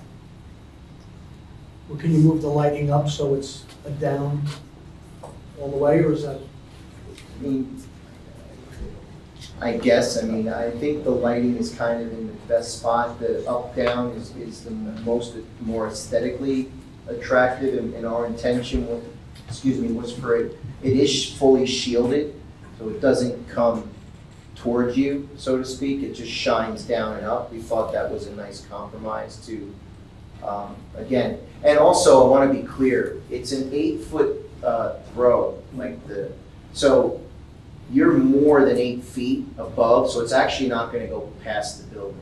I want to stress that. So it actually, because the building is 3-story, it's kind of washing just the building and stopping. And I think it's kind of a nicer aesthetic that it goes both ways versus just one. I think it's going to be more aesthetically pleasing that way versus. Does the parapet have an overhang over the brick veneer? There's definitely going to be a metal edge on it, yes. There's definitely a metal edge. So the parapet itself is metal? There's an edge on it. It's a coping, yes. Now, your question, can we raise and have it come down? We could. Aesthetically, we believe it looks better this way because it's not extending beyond the building, but we could do that. Are you saying that with the fixture you have there, the vertical element going up will not shine past the? It does not shine past the building, yes. We did that kind of intentionally. Our purpose is just to shine the building. It stops It's before going to be that. shielded such that there's no spillage? It's a specific throw that it has, which is 8 feet by 8 feet, is the cone. All right, so it's 8 up and down. Yeah, a wide, yeah, yes, 8 up and down, yes, and wide. How about some of the other elements that are some of the other comments in the lighting section of the CCH report concerning the hotspots, concerning the lighting spilling over onto the adjoining properties? Have they been addressed? Well, my lighting, there's site lighting that would be addressed by maybe the landscape architect or the engineer. Okay. My lighting is on the building, it's Okay. not spilling. The additional All lighting right, by so the then, landscape. so that's for this. So we can touch that when the landscape architect comes up. Are you, I'm sorry, Well, sorry, go ahead. light again. You're saying because it's not extending past the building, it's no concern for the birds, like for birds and all? I'm just trying to understand the dark sky elements that Yeah, it still creates, it's still Sky causing glow? the same issue, whether it's. it's not that it's, yeah, I mean, it's still like, you hold a flashlight straight Right, up, it's still sky glow. causing the same issue if it's going up, even though it's not extending. Because there's a different elements around dark sky with the migratory birds and also other people not wanting it. So it's meaning like other, affecting other people's vision. So I that- understand. I don't think it does. I mean, I have the cut sheet. It starts at, 8 feet is the throw, and then it dissipates as it goes up. So it goes past, it doesn't stop, it's not shielded so that. at the end It's of- really meant to have an 8-foot throw. So it has an 8-foot throw. That's how the cut sheet is designed. Whether there is a spillage, I don't believe there is. The way we designed it, or the way the cut sheet from the lighting designer came back, it's just an 8-foot throw and then stops. So when you say third, so when you're looking at this building, you're looking at that fixture, the light goes up 8 feet, and after that, you're not seeing it. Correct. That's how it was designed. But if you're, I don't mean to sound ridiculous, but if you're a bird, you see it, right? Or anything, anything that's up above. Right, that's what we'll see. I'm just clarifying the two issues, because it's. Because it's not dark sky. Yeah. It is not a Still dark not dark sky. sky. Yes, sorry. And I stated that before. It's not a dark sky, but it's Right. fully shielded, yes. Will the interior lights be off at night? Some of them. We will shut them all. Just for people For working security there. purposes, people working late. As long as the lights are not, I mean, we've had it in some other buildings here where they've left the lights on at night and they glow No. No, down the block. This isn't where So we people are just just wanna gonna make walk sure out that- and it's gonna be like. Because if any of that happens, we'll be knocking on your door. Okay. We've done that before. The landscape architect's gonna go over the lighting in the parking lot area? That is correct. Okay. All right. The thing that I think that we haven't, two things we haven't really dealt with here is the fact that the signage is 68, I think you said 68 square Yes. feet as opposed to 48 or 40, Yeah. what's allowed? So. Are we okay with this? All right. What are our other options? Because I'm seeing people So- saying no. On the Lankford side, we're under, we're. No, seven- right. It's the other one that's Right, the and- Asbury going across. I know, the intention was to carry that because it's partner partner engineering and science. We were trying to carry that around. Understood. That's what kind of brings it up. I mean, you know. We're sensitive to signage, as you can tell. Why don't we do this? Instead of having it, you're including within that calculation that part that's in the parking lot, am I correct? Yeah, just the No. lettering is calculated. Yeah, we can get rid of that portion in the parking lot, and I think we take off a significant amount and just have on the Asbury and the Lankford side, Sure, I think so we're partner pretty close. engineering, yeah. Okay. Is that all right? Is that better? Okay. I also just wanted, I'm sorry. So that'll be less than the 40 square feet allowed? You're pretty close, if not. Okay, Get into that. that's fine. All right. Now, the other thing we haven't dealt with yet is also the items that were brought up by both Eric and Jim about the architectural modifications that you're making to the top of the building. We need something. You know, to the point that you want to keep the look of the building, there are certain remaining elements. Now, I'm not sure that once you peel, if you were going to peel back that stucco, I have a feeling you would find more window openings somewhere under there. There's probably. We are adding more windows. No, you are. I'm saying, but so that top piece, the existing parapet is That's character. it's a character that is very common on many of the other buildings that you showed, and I think that maintaining that. Well, I think at least on the one that we have here on the left side, bottom left, what Eric motioned that I was gonna all say, of yes, those. Madam Chair, absolutely. On the left side, that's not gonna impede the character of the building at all. I would Well, keep yeah, maintaining- I would- But that is the character of the building. Right. Well, What are you looking at? Here, this. The details going all the way down Lankford. Do you mind showing us your examples of other buildings? Could you go to that slide that you had the kind of character? Yeah, here Look we at go. all of these buildings. They all have these bump ups that are typical of so commercial. I'm not arguing the bump ups on the Lankford side. They're still straight, and I think that can work. The existing bump ups, we can maintain. Mhm. I'm not saying we have to get rid of them. And I think it's a great compromise to keep that, and we could even bring that to the Asbury Avenue It side. should be all through. So yeah, I'm absolutely okay. I'm talking about the rounded edge was the only thing I was really. He's talking about taking, see, but my point is that every building that's been modified has them in place, and I'm just, like, it's part of the. Well, I would argue not all of them have them in place. They don't, but Our building does have Your it on building, Mr. Lankford. Harris? That, middle right, that's a beautiful building with a flat roof. Gorgeous building. Well, it's one of those things, But- it's the existing Yeah, this one character. has one, this one has one, this one has one, this one has, this one has it. Like, it's part of the existing character. And to speak to what to say that your client wants to keep the character and then to brush it off is, I think, not brush it off, to remove it. I feel like that lens. If I may, the Lankford side detailing, we're happy to maintain and not remove. It was just the arch side that was the only one I was referencing. That's a good compromise. So that's where you had a little protrusion. and- Yeah, absolutely we can do that. And I don't think that's gonna affect anything. We're happy to. Wouldn't you have to carry it along to the Asbury? Yeah, you would. You wouldn't wanna have it on the Langford side. You Would wanna have to have be it on throughout. the free side. Yeah, I would. We would. That's easily done, and I think it's a great compromise. I also, I don't think, I appreciate what you were saying about, you feel like this was more oriented towards Asbury Avenue and that detail speaks to Asbury. I don't think you lose, I think with your design and having that arch, you're not losing. As long as it's carried through as the existing on the Lankford side, I don't think you're losing. I think you are losing the character by removing it, and I think that what you're trying to achieve with your design is still there with that arch. That's correct. I think so also. I believe that if you leave the parapet wall as it is, Yeah. your design will be enhancing the facade of the existing. We're happy to leave it. Thank you. Okay. All right, those are the items that, I know those that I've had. I don't know if anybody else had anything else before we move on.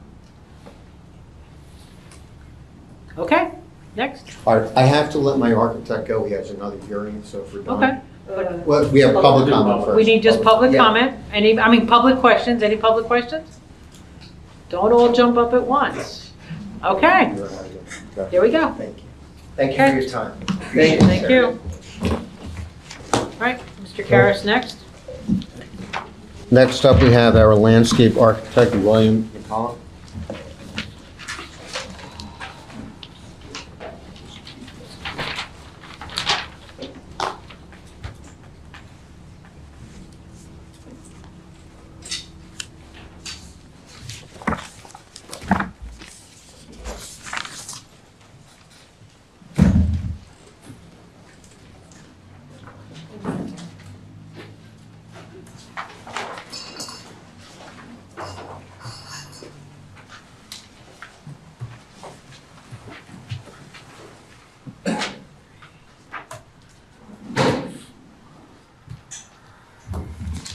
You can raise your right hand. You swear affirm the testimony that you're about to provide will be the truth, the whole truth, and nothing but the truth. I do. And if you could state your name and spell your last name for the record.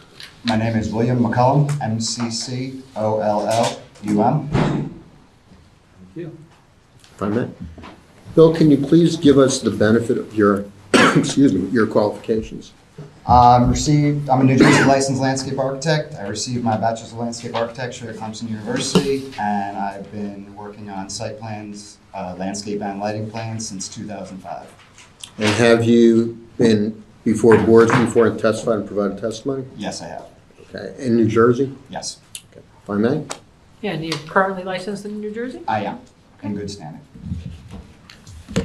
Bill, can you go through with us what you have designed for this property and how you came up with the design? Sure. Basically, I'll start at the 929 side. Along Asbury Avenue, we have 4 street trees, which will be red maples. And you're making reference to a particular design, am I correct? Yes, All right, did you help design this? I did, yes. Okay, why don't we identify this separately as A5? And that's a landscape design. A6, I'm sorry. A6 or A7? A7? A7, what was A6? What was, A6 was the wood panel, got it, and A5 was the blue metal panel. got it. All right, so A6 is the landscape. And I do have handouts if anybody would like. All right.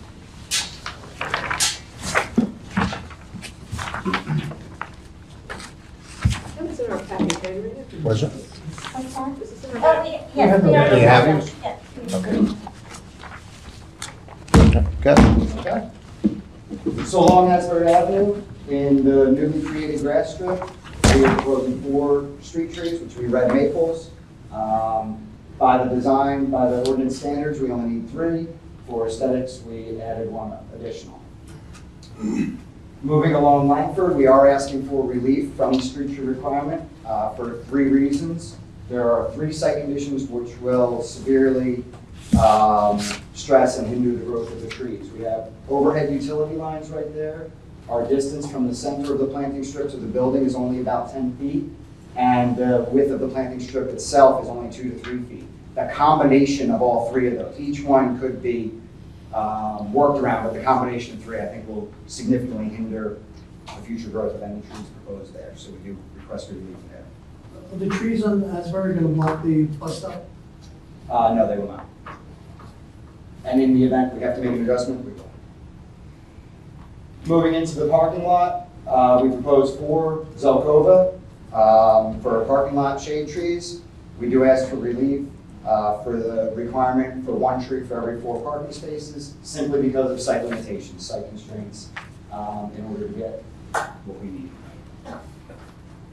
Along the eastern side of the building, we have foundation plantings, which consist of evergreen boxwood, ornamental grasses, which on the submitted plans are dwarf fountain grass, which we'd be happy to replace with a native grass, and a couple clumps of daylilies as a perennial for some color. So how many trees would you need? You're asking for relief in the parking lot? 9. 9 are required.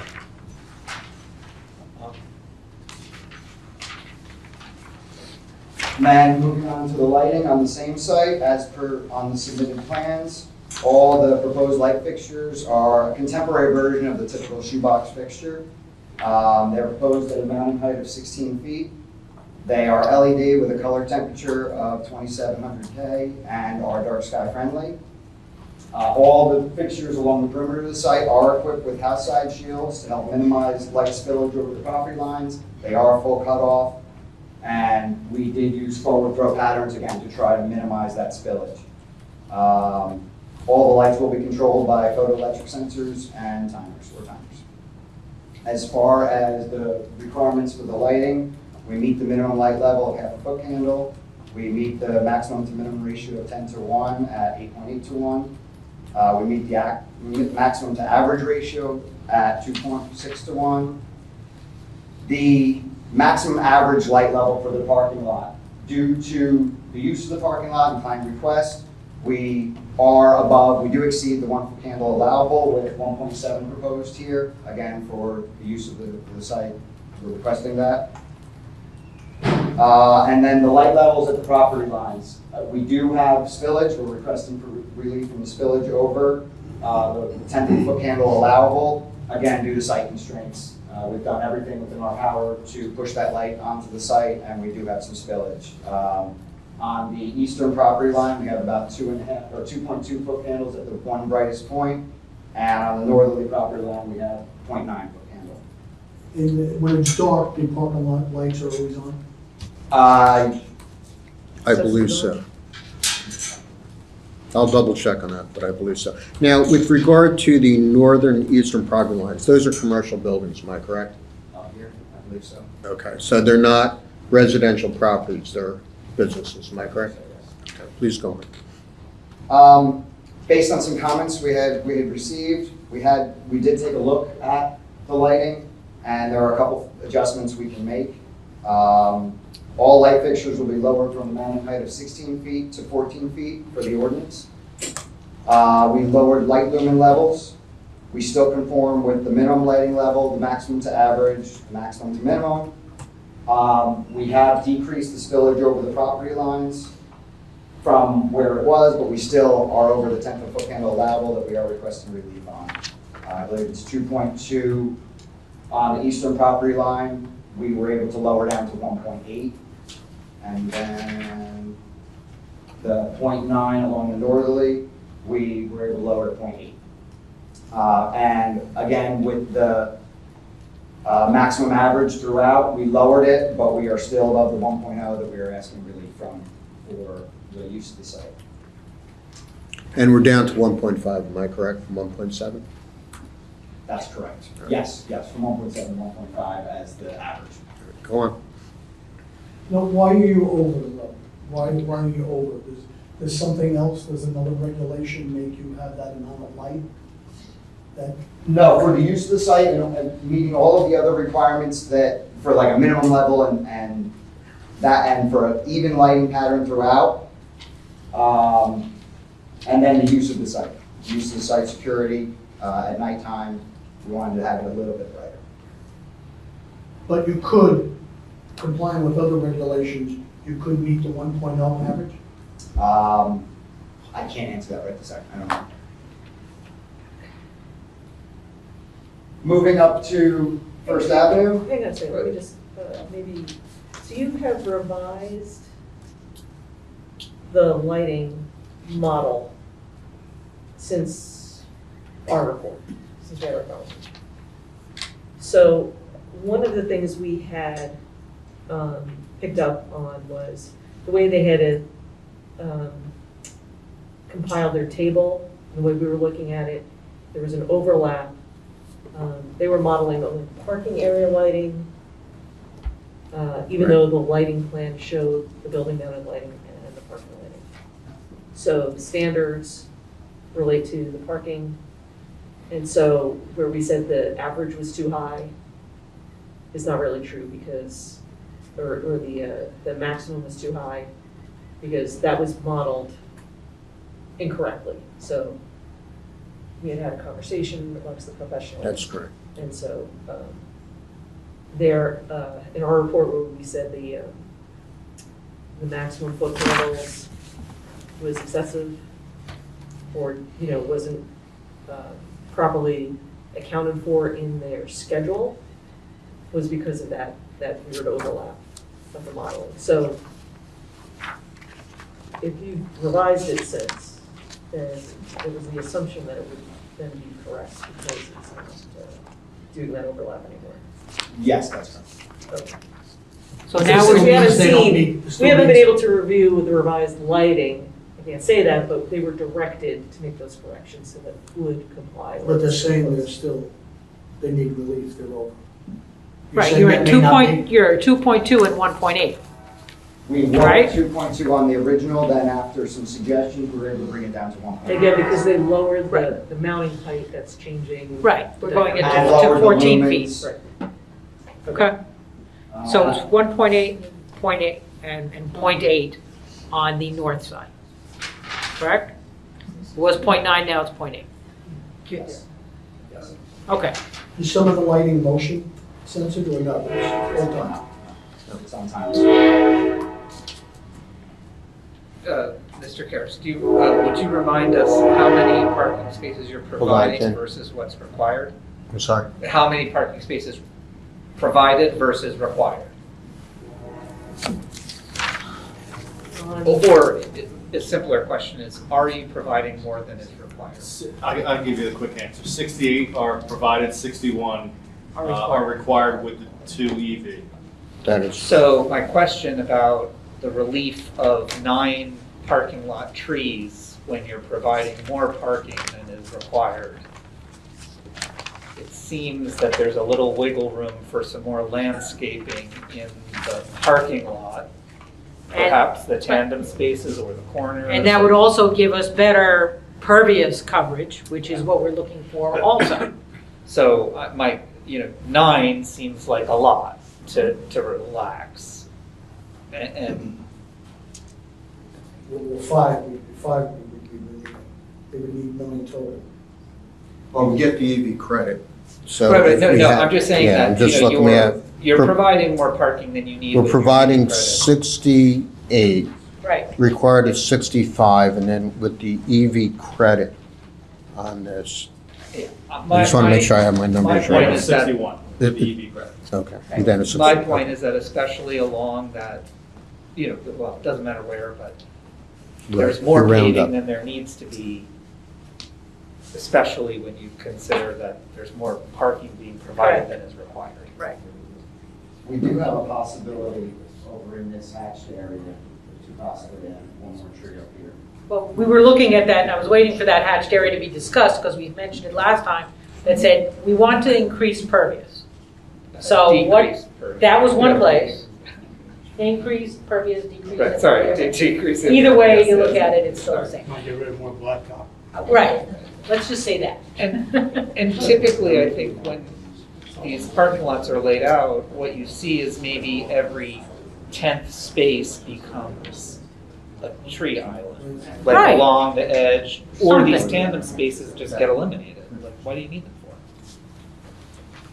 for? You know, where you only need 61 and you've got 7 spaces, that's 7 trees. Right. And that's maybe 7 trees distributed between the 2 parking lots, which we haven't talked about the other one, Yeah, the 61 is both parking lots.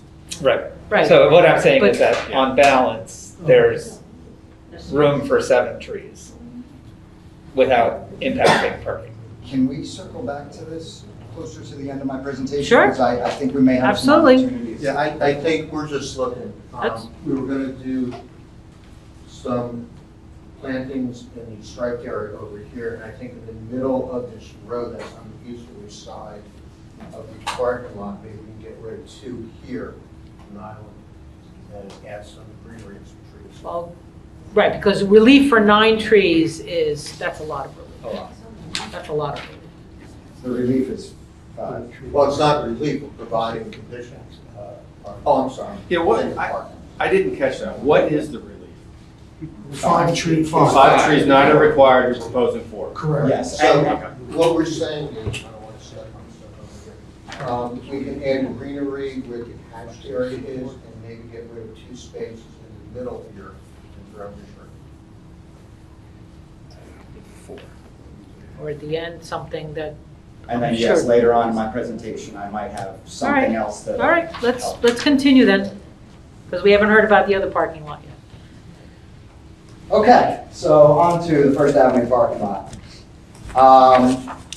We have 3 street trees provided at 50-foot on center as per the ordinance.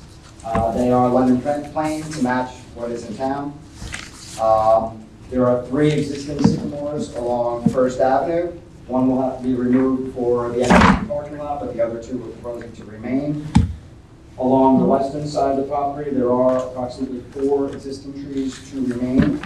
And then we'll be adding 4 more, again, London plane trees along this property.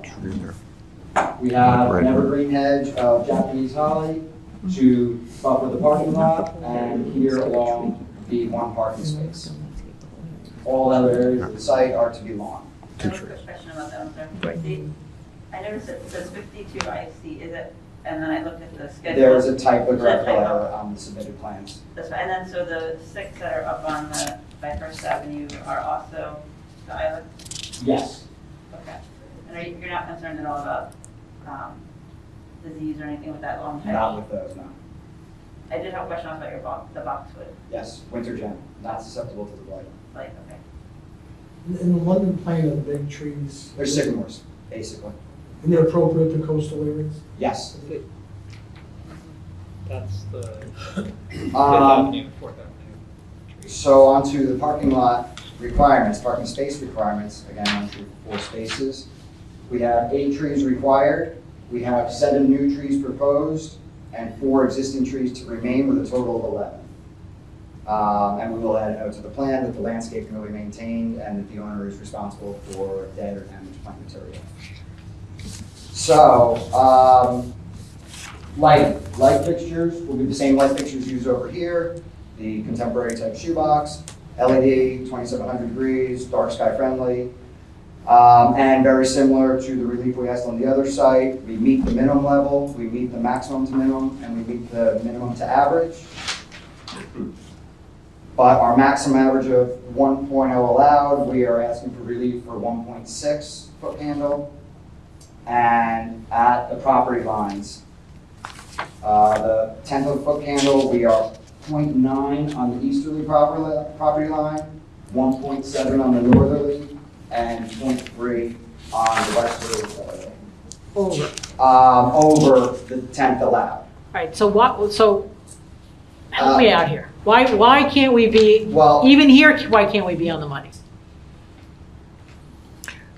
We have, Just, no, Wanna because know. I'll kind of get to that. We have a revision again on this based on Yeah, let 'em- some comments from the planner. Yeah, let him get through the testimony, Which will because answer Okay. some of that, and then later all on. right, well, you know what we're concerned about, so But go what's the ahead. property to the west, the adjacent property to the west?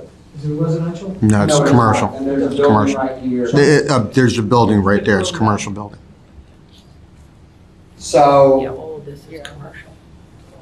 based on some comments, we prepared a revised exhibit for the First Avenue site. Do I need to enter that? Sure. And I have handouts of this as well, if anybody would like this one. That'll be A7, a revised. AA. I'm way off tonight. As stated. This is dated May 6th. Okay, go ahead. Okay, so on this alternate scheme of the parking lot has been shifted 5 feet to the west. That has allowed for more green space and more landscaping opportunities on the easterly side. So do you have that as an add-on? Yes. Because I don't think we got that one. No, I don't believe so.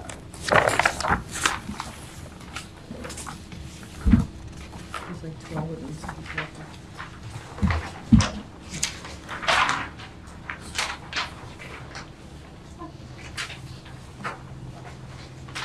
Thank you. Thank you.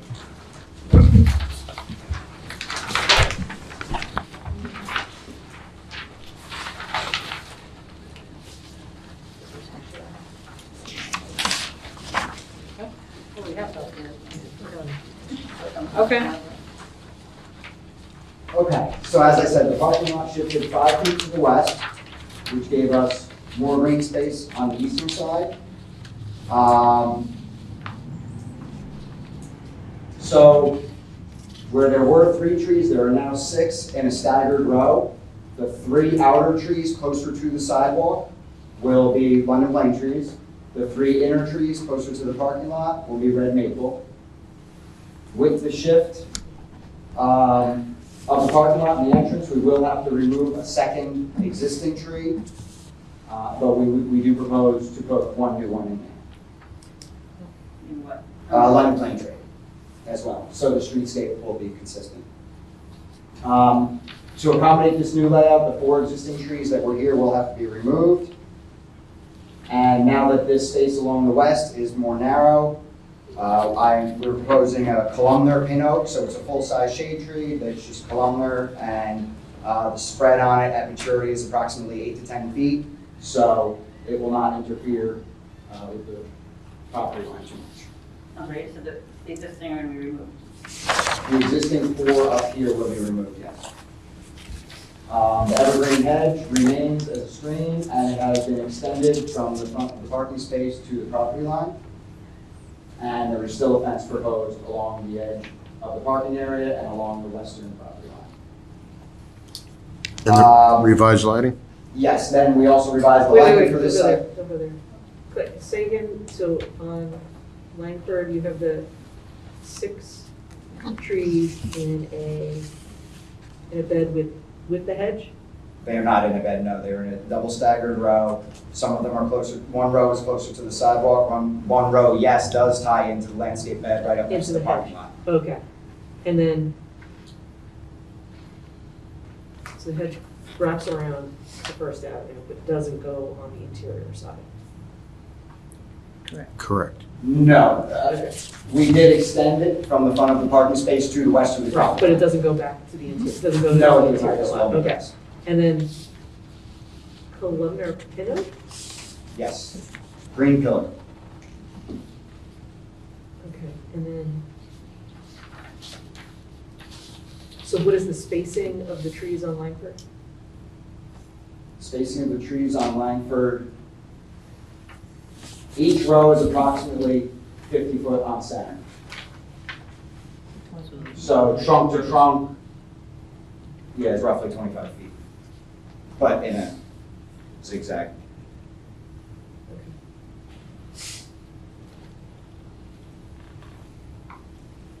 That work? Okay, you can proceed. Okay. So we also revised the lighting on this site. We've lowered the fixtures, similar to on the other site, from 16 feet to 14 feet. We've lowered the lumen levels. We still conform with the minimum, maximum to average, and maximum to minimum. We have lessened the spillage over the property lines, but we do still have spillage. We lowered, on the easterly property line, we lowered from 0.09 foot candle to 0.2 foot, 0.9 foot candle to 0.2 foot candles. On the northerly property line, we lowered from 1.7 to 0.9. And on the westerly property line, we actually increased from 0.3 to 0.4. And on the southerly, and there's a building here where that hotspot is. And on the southerly property line, we increased from 0.3 to 0.6, where the building exists. And we do request relief from the maximum average, which is now 1.9 on this site. Now, was the changes that we're looking at, is that as a result of the parking lot shifting? Which change? The foot candles, so, The spillage numbers, yes. okay, We're able to lower in most areas. good. She said there was 1.9 in this, the average was 1.9 in this Yes, area? the new And average. what was it in the prior one? It was slightly lower, I believe. It was actually increased. The average overall, yes, for the use of the parking lot, it's desired to be, So on Lankford and First is what decreased. yes. The foot candles on Lankford and First decreased. Did you say you lowered the lights from 16 to 14 again? Yes. Thank you. I'm sorry, would you repeat what it is on First Avenue with the foot candles for First Avenue? The foot candle spillage? That's on the northerly side, am I correct? Yes. Okay. 0.9. We lowered from 1.7 to 0.9. And then on Lankford, let's say that again. Lankford, we lowered from 0.9 to 0.2. Just from dimensions, because we don't have the updated site plan, right? So that the tree that was existing and now is removed because of the shift. There's no, is that because of the apron? Yes. It just goes right over it? So the spillage increased overall, but it's at the westerly and southern end of the parking lot. You reduced it on First and you Yes, reduced it on right. Lankford, Yes. so it's more into the interior, Yes. in the west and southern part. If you reduce the height of the fixtures another 2 feet, what's your best guess as to would that cause the spillage at the property lines to decrease? It would decrease that spillage, the issues that would cause. I don't know that we would get the reach across the parking lot to meet other requirements. And we would still try, especially along here, we're right on the property line with the lights, we're very close to it. Especially right here, we would still have very similar spillage. There might be a little bit more wiggle room up there, but the reach across to meet the other requirements, Is there kind of juggling everything. Is there a possibility that you could find another fixture that would give you more? It's always a possibility. This Cooper fixture, I didn't mention it. It's a Cooper Streetworks fixture. Is a very common fixture, and one of the reasons I like it is because the manufacturer has modeled many different variations of all the ways that light can be equipped. And I believe there were about 18 different combinations I had to work with and work with different shapes and distribution patterns and cutoffs and this and that to get where we are. So yes, there may be one out there that might have a little bit less, but this is a very reputable brand, popular brand, and they do a lot of in-house modeling, give us a lot of options to work with. So I understand correctly, there are requirements about how parking lots have to be lit beyond, beyond what your desires are, how you want it lit? Because you said. Yes, and we meet all but the spillage.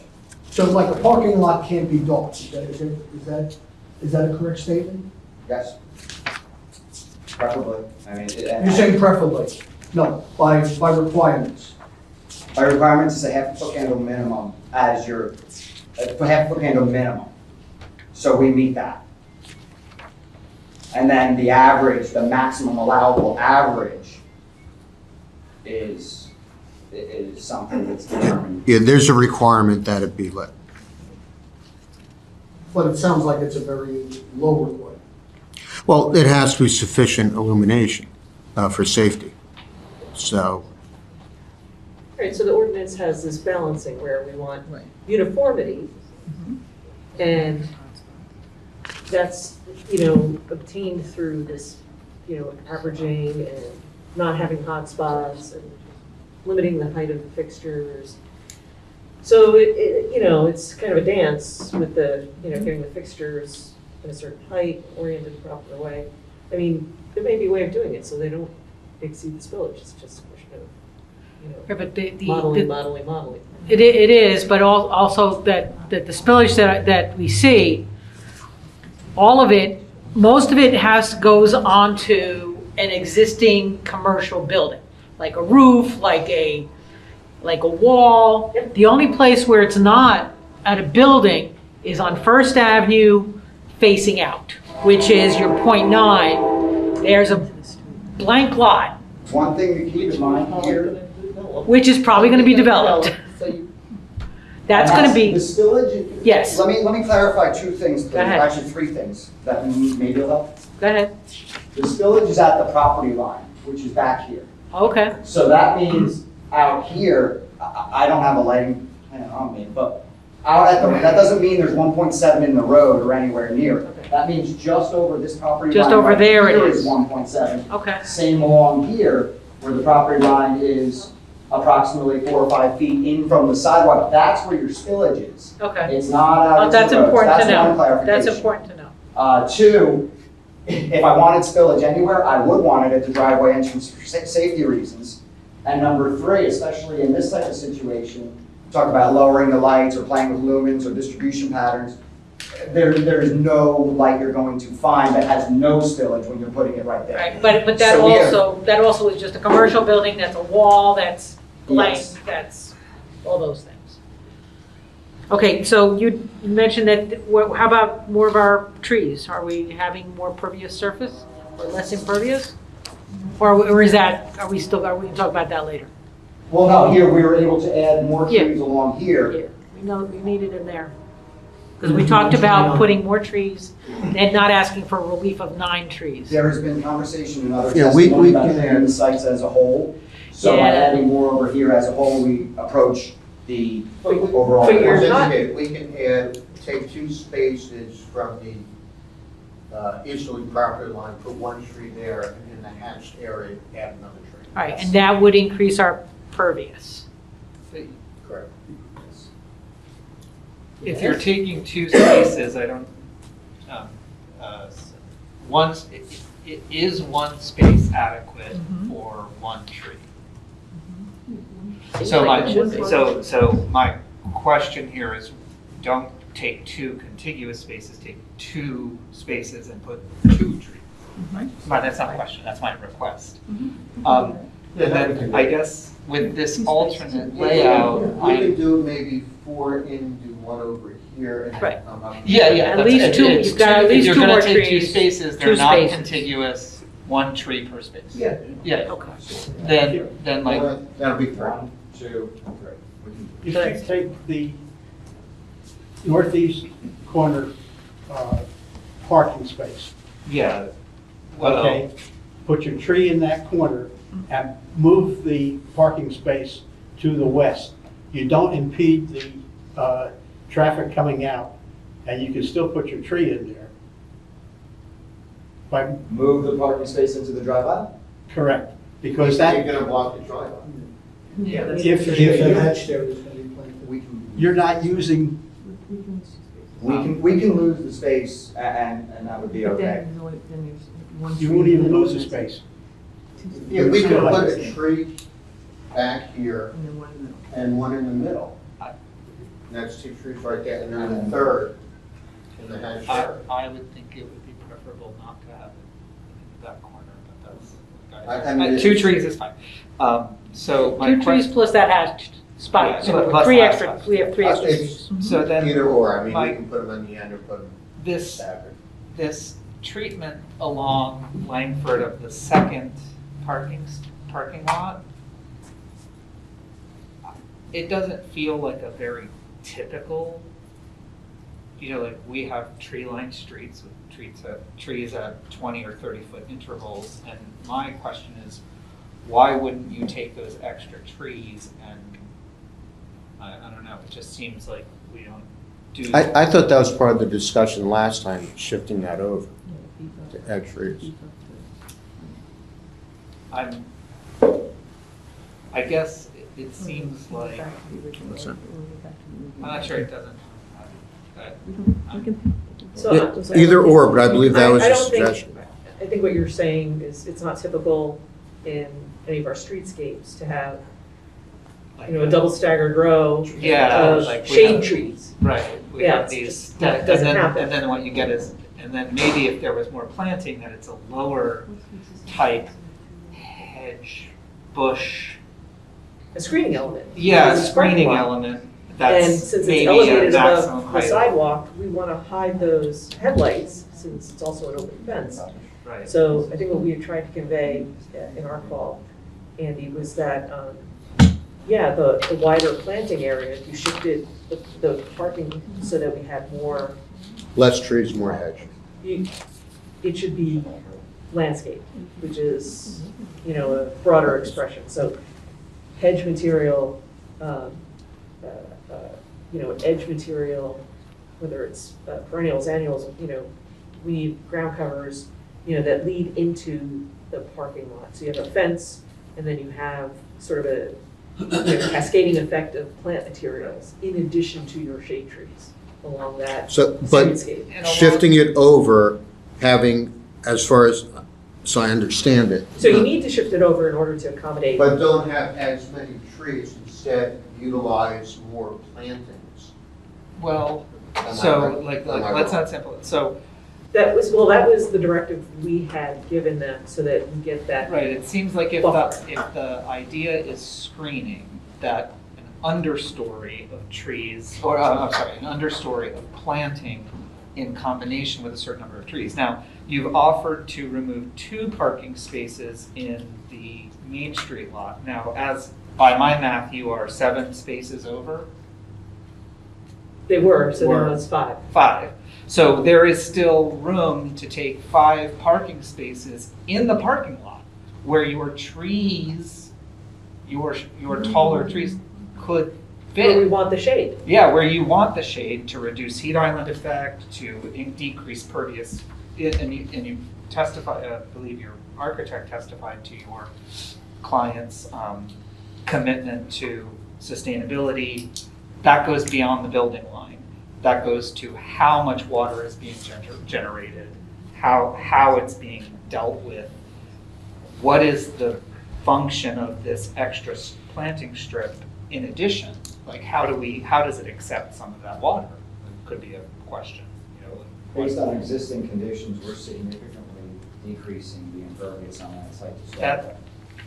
That's Right, great. but you still are providing 7 more parking spaces than are required.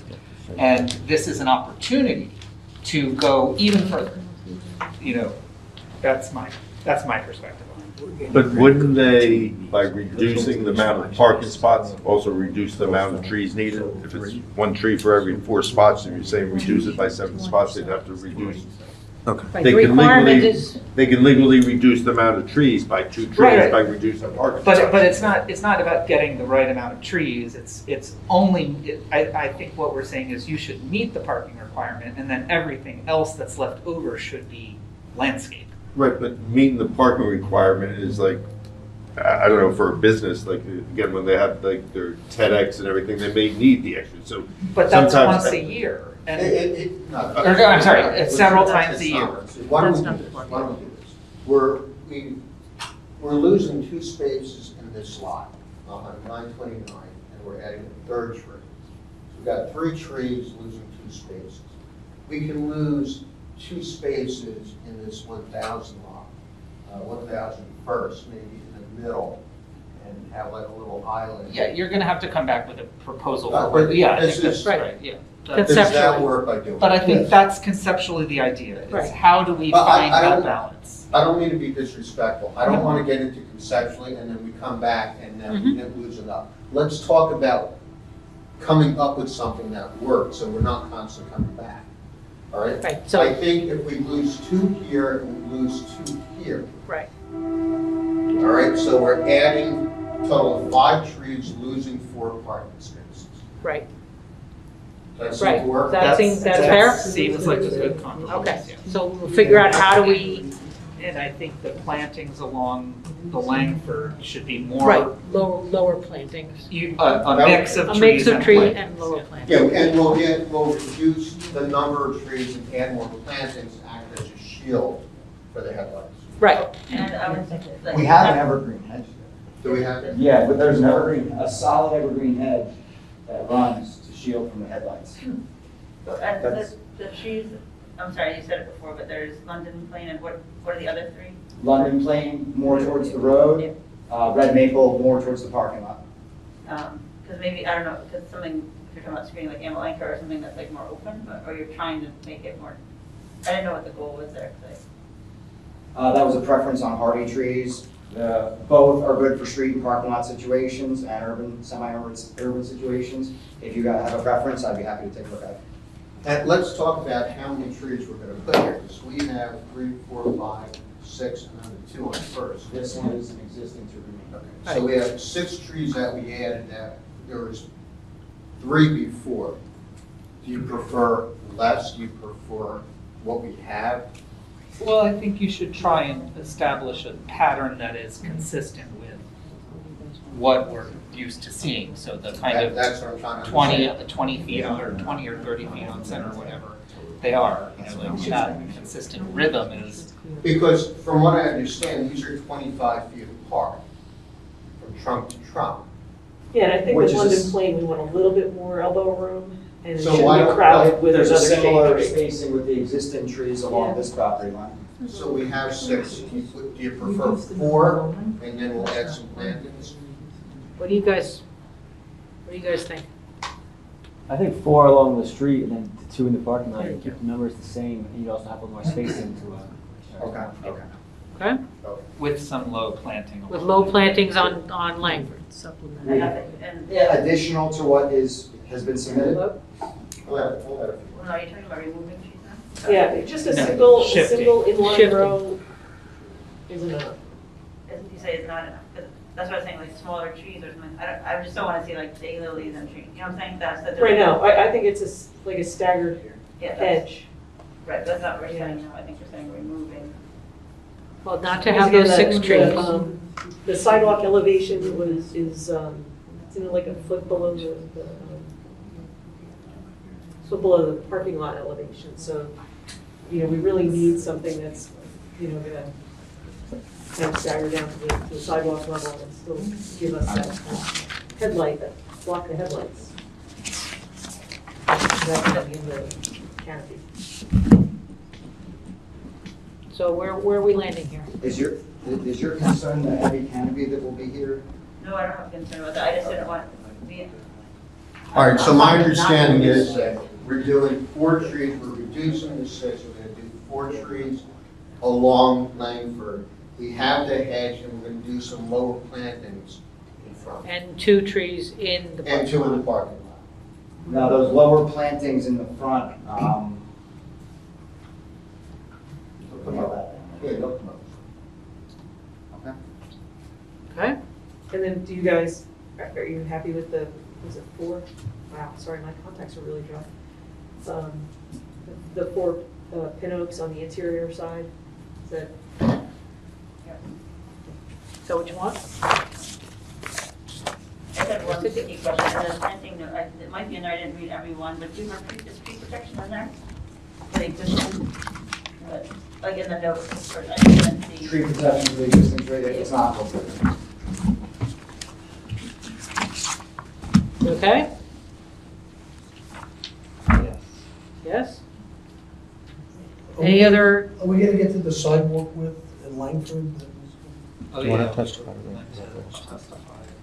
oh, Hey, you know, why don't I do this? I'll have my client, who provided the engineering, quickly go through that. Why don't you- could you just, Daphne Galvin from Partner Engineering. You were sworn at last meeting, but you swear or affirm that the testimony you provide this evening will be the truth, the whole truth, and nothing but the truth? I do. And just, again, if you could spell your name. for the Daphne Galvin, Galvin. Could you repeat the question?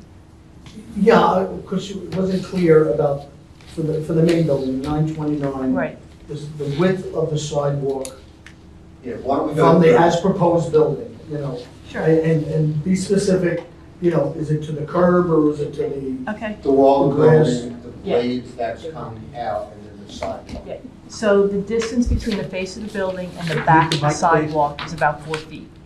When you say the back of the sidewalk? The sidewalk closest to the building, the edge of the sidewalk closest to the building. So you mean to where the planting starts? Is there a green? There's a green strip up against the building, it's 4 feet wide, Okay. okay? Then the sidewalk is about 5 feet wide. And I think maybe we said earlier it was 4 feet, but the sidewalk's about 5 feet wide. Okay, so 4 feet of a grass strip, 5 foot of concrete for the existing sidewalk, and then there's another grass strip before you get to the curb line. So from the building, from the face of the building that's proposed, sidewalk, concrete, before you get to the planting area, that's 5 feet or 4 feet? When you say before you get to the planting area, there's a planting area immediately adjacent to the building. all right, let me stop you there. Oh. Are you talking about in the proposed condition? I'm talking about the existing condition, Okay, and we're there not is no changing. planting area. Yeah, Yes. there's no, It's sidewalk. yeah, There you go. I know, but I'm talking about the proposed. in the proposed, we're not changing anything. We're leaving the grass strip along the building, Okay. the existing sidewalk, and the narrower grass strip between the sidewalk and the curb. That's all remaining. So the blade that comes out is going to go, when you see that grass area over there, Mhm. how far out is that blade going to go in relation to where the grass Right, is? the blade is about 2.3 feet off the face of the building, and then the grass strip that it falls within is about 4 feet wide. Okay. So And then It will fall within the grass. It falls within the grass Adjacent to strip. the building. Yes, So you have Yes. about another foot and a half of Yes. grass after that. and then before you get 5 to the foot sidewalk. And will you just leave that, is that proposed just to be grass level with the sidewalk, or is it gonna be? a Great, little just the way it is right now, we're just not the way it is now? proposing, yeah, Okay. yeah, we're not proposing any improvements out there, for any landscape improvements out there. Could, are you replacing the sidewalks? Only in the areas where they're deteriorated already. Could you put a low-growing ornamental tree in that area between the curb and the sidewalk? I think Bill had I don't previously Yes. mentioned there's, go ahead. There are 3 constraints that all work together. I heard If what the you power, said. if the utility lines were our only constraint, yes, 100%. There's a whole list of trees for New Jersey streets that are 4 under power lines. Mhm. So you have that constraint, that limits your list right there. Right. Then you have a second constraint that from the center of the grass strip where you would be planting it to the building is only about 10 feet. So now we have the short trees that we can plant, but they can't get too wide, so that's 2 constraints. Right. And then the width of the grass strip, we see that all over, trees within the grass strip. That is a constraint in itself that is no problem. But you put the 3 together, those are gonna be some stressed out trees that the chances of them surviving, they're just gonna be stressed.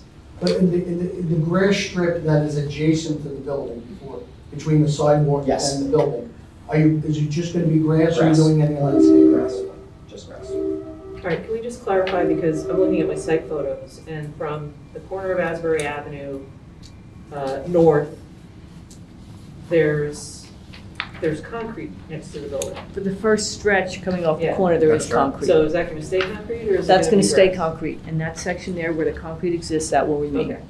So then the second half of the building where it's. Well, it's grass, more like the except for where second, the like entrance the is gonna be. last 3/4 of the building. It's only a short section, I believe, that's adjacent.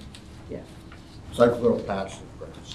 The reason I asked that question, Ms. McCollum, is that because a few years back, just to the west of this, 2-3 streets west of this location, the Environmental Commission planted a whole bunch of trees within that very narrow strip, and they seem to be doing okay.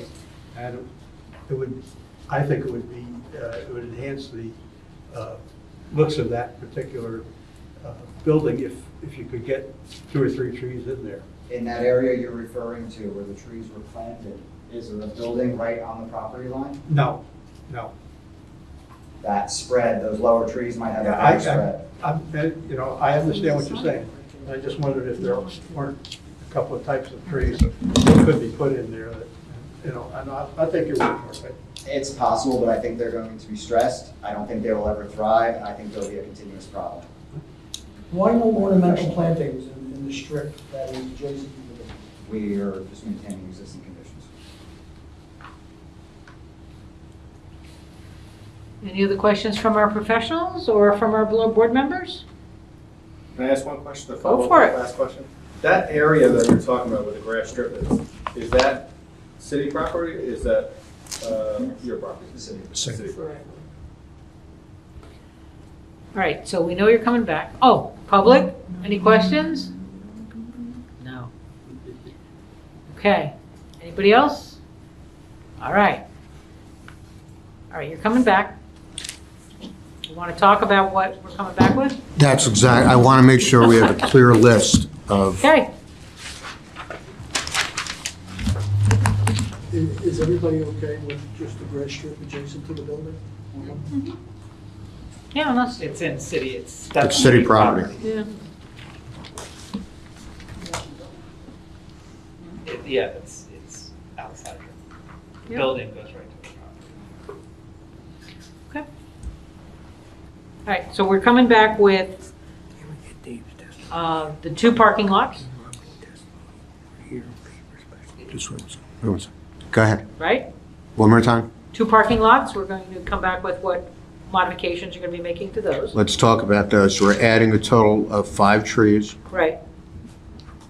And removing 2 spaces in each.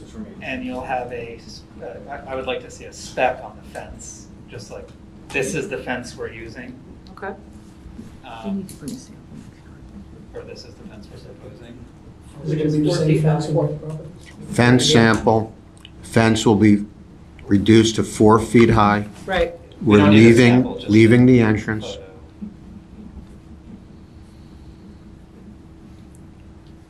We know that the lights are going from 16 feet to 14 feet. I'd like to also get the calculations of the impervious to pervious because of the modifications we're making, and hoping that we're within the right limits at this point, which I'm hoping we are. Signage, we're removing the sign that was going behind the building. We're keeping the one that's on the side in the parking lot. So the The easterly, The easterly stays, the one that, the one that wrapped north, The easterly one's the one that's and going. science. the one on south-facing the, one stays. the one on the easterly side that says, the parking lot sign And signs, the one that says. The end science, and signs. right, that was gonna go away. So then we should be within the reason of what's allowed there. We're going to show the historic, keep the historic items on top. The parapet wall. Parapet walls, we have that. And I have a request for a drawing. Go ahead. Which is a coordinated ground floor plan that shows your parking lot layout and your architectural floor plan on the same plan. You're looking for new architecturals, we're not, No, just the engineering drawing should be underlaid under the architect, so we can see how the parking lot relates to like we see the inside and the outside together. Right now, we have the engineering drawings and the architecture But that's drawings. normally how it's done. You do your engineering, your architect, you don't overlay drawings. We can do it. Yeah, You wanna do it? coordinate. We can show the floor. Yeah, plan. you just, Okay. yeah, it's very, we just want to see the ground floor Probably use how plan the- coordinated, it functions. yeah, coordinated Access points. between the architecture and the. That's gonna be up to, I have to figure out what people want. And we wanted to add the tree protection to the notes, Ed, right? Tree protection? Oh, the painted strip in the parking lot, I don't know if we mentioned that specifically. Oh, yeah, that's where one of the Well, trees that's is gonna one of be, the the 5 painted trees. strip. The hash strip, we're gonna have a tree in there. And I think that we have to still understand what the board wants to tell our client about the sconces. Do we want dark sky or do we not want dark sky? We need to be clear so we can provide guidance. I prefer dark sky, that's just one person. I agree with you. I think it would be preferable. Okay, we got dark sky. All right, anybody feel strongly the other way? Okay, so we're in with dark sky. Okay, that's all I have now. I don't know if you have anything else that, modifications? Are we doing the solid or doing the open fence everywhere? Is it no longer the- Or clarity, that you would like more clarity on something? Yeah, All of the I was fences just open. saying, on the landscaping plan, when you revise it, show the detail of the trees and the grasses that you're proposing. So that's in line with the discussion tonight as well as the CCH. The detail of the tree and the grass. Yeah, the details of the types of Right, trees, the types of landscaping grasses, along Lankford. any of your landscaping detail what you're proposing. Because right now, we're looking at a plan that really doesn't have a lot of details to what's being proposed. Oh, yeah, other this than is just your a, this is testimony. just a rendering, not a plan. I know, but you hear the questions from the board Yeah, members. we'll add They it. want to know exactly what they are, so it'd be best to have it on the plan. Not a problem. In terms of the fencing, the open fence, my understanding is that's along Asbury, not along the property lines. And what's along the property lines? That was, Thought it was all the same fence. We thought it was all the same fence. No, there's two different fences proposed. Any of the fencing along the right-of-way, which would be Asbury, Lankford, Mm-hmm. and then on the other lot, Lankford and First, would be the open-style fence, Okay. which is what everybody was looking at before. Right. Along the other property lines, on 929 Asbury, the easterly property line and the northerly property line. Mhm. And then on First, the westerly line. Right. That was gonna be a board-on-board fence. Same color, same material, but just a board-on-board configuration. And that was a So a test solid one. fence, more to provide for buffering of the adjoining sites. and it would be the good neighbor type of fence. Or direction. Okay. And that's 6 foot in height. Is that On your 6? interior property. The That is interior correct. is gonna be 6, the exterior will be 4. Right. Okay. So Anything else that we didn't mention? We want clarity so that we can, when they come back next time, we're in and out. Can always help. With your landscaping drawings, did you provide, I'm sorry, I'm having trouble finding them. Did you provide elevations? No. Is that required? It would be nice to get a sense, but. Could you give us a section through the parking lot at 1000 through the Lankford so they can see You're talking about one side? Or, yeah, so that we can see how the parking lot surface, the landscape, and the buffer strip relate to the what the sidewalk. elevation? Yeah, a cross-section, right? Yeah, it slopes quite a bit, right, 7%, great. Yeah, a portion of the parking lot is sloped like that. I mean, in general, it's relatively flat, but there are some steeper sections of the Would parking that lot. satisfy you? Okay. Yeah, I was more speaking about from the. Now, he wants the architectural elevations to include the landscaping. No, I don't. No, you can just- have a box showing the building, I just want to understand the relationship of. You're just talking on Lankford on the parking lot, 1000 First. Right. So we see that area where we're putting 4 trees in, so you see the elevations of the plantings on there. Okay. All right, Irina? All right, so Barbara. I'm sorry, Chairman Kurzak. Or Barbara, whichever. Are you okay with carrying this to the meeting that you will not be attending? I trust our planning board members. Okay. Don't we already have a date? You had the 27th, did we overlay that one? Yeah, and that's what I was going to suggest, it's June 27th. Would that be possible to Yes. get everything in? We'll get it all What's the deadline in. for the submission? I don't believe there will be a need for a report, so I would say Oh. no. This thing is gonna be pretty dramatic revision for the For, landscape. for, plan, for the so landscaping plan. Oh, I see. And the I art. assume you'd wanna We'll know. need it 3 weeks before the 27th, which will put you June 6th. June 6th. Can we get it by June 6th? It's tight. Yeah, I guess you have to. We'll get it in. We'll get it in. Are you sure? Yep. We can put it on July 11th. No, let's get it on for June 27th. Okay, All right. all right. And no notice will be required for the All right, date so- we already had it. We have a motion to carry this application. So moved. Oh, we can get, so we're hearing the 27th. All right, so carry to the 27th, no further notice. Okay, No, we want But we are additional actually plans. going to vote to carry again, correct? yes, Yes. yes, I did, I motioned and Eric seconded, All right, thank you. okay? Okay. Let's just take a vote. Mayor Dunbar? Yes. Councilwoman Yvonne Clayton? Yes. James Donato? Yes. Jim Henry? Yes. Jennifer Sauter? Eric Gallipo? Yep. Daniel Stanamino? Yes. And Barbara Kazak? Yes. Thank you. Okay, if we could just take 5 minutes before the next application? Thank you, everyone. Thank you.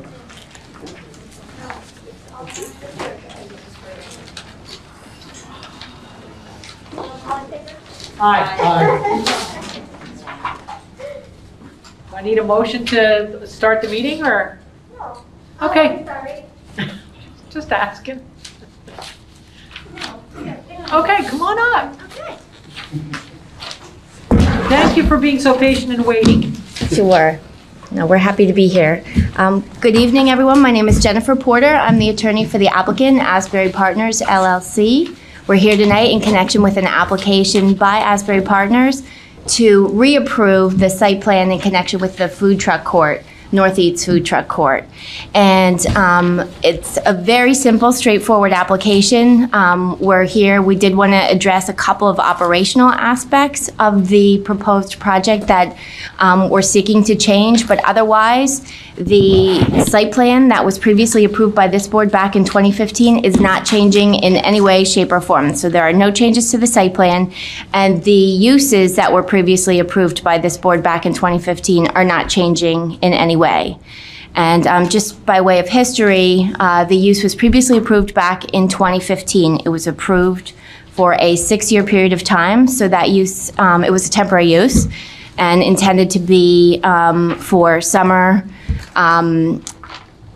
use only between Memorial Day and Labor Day.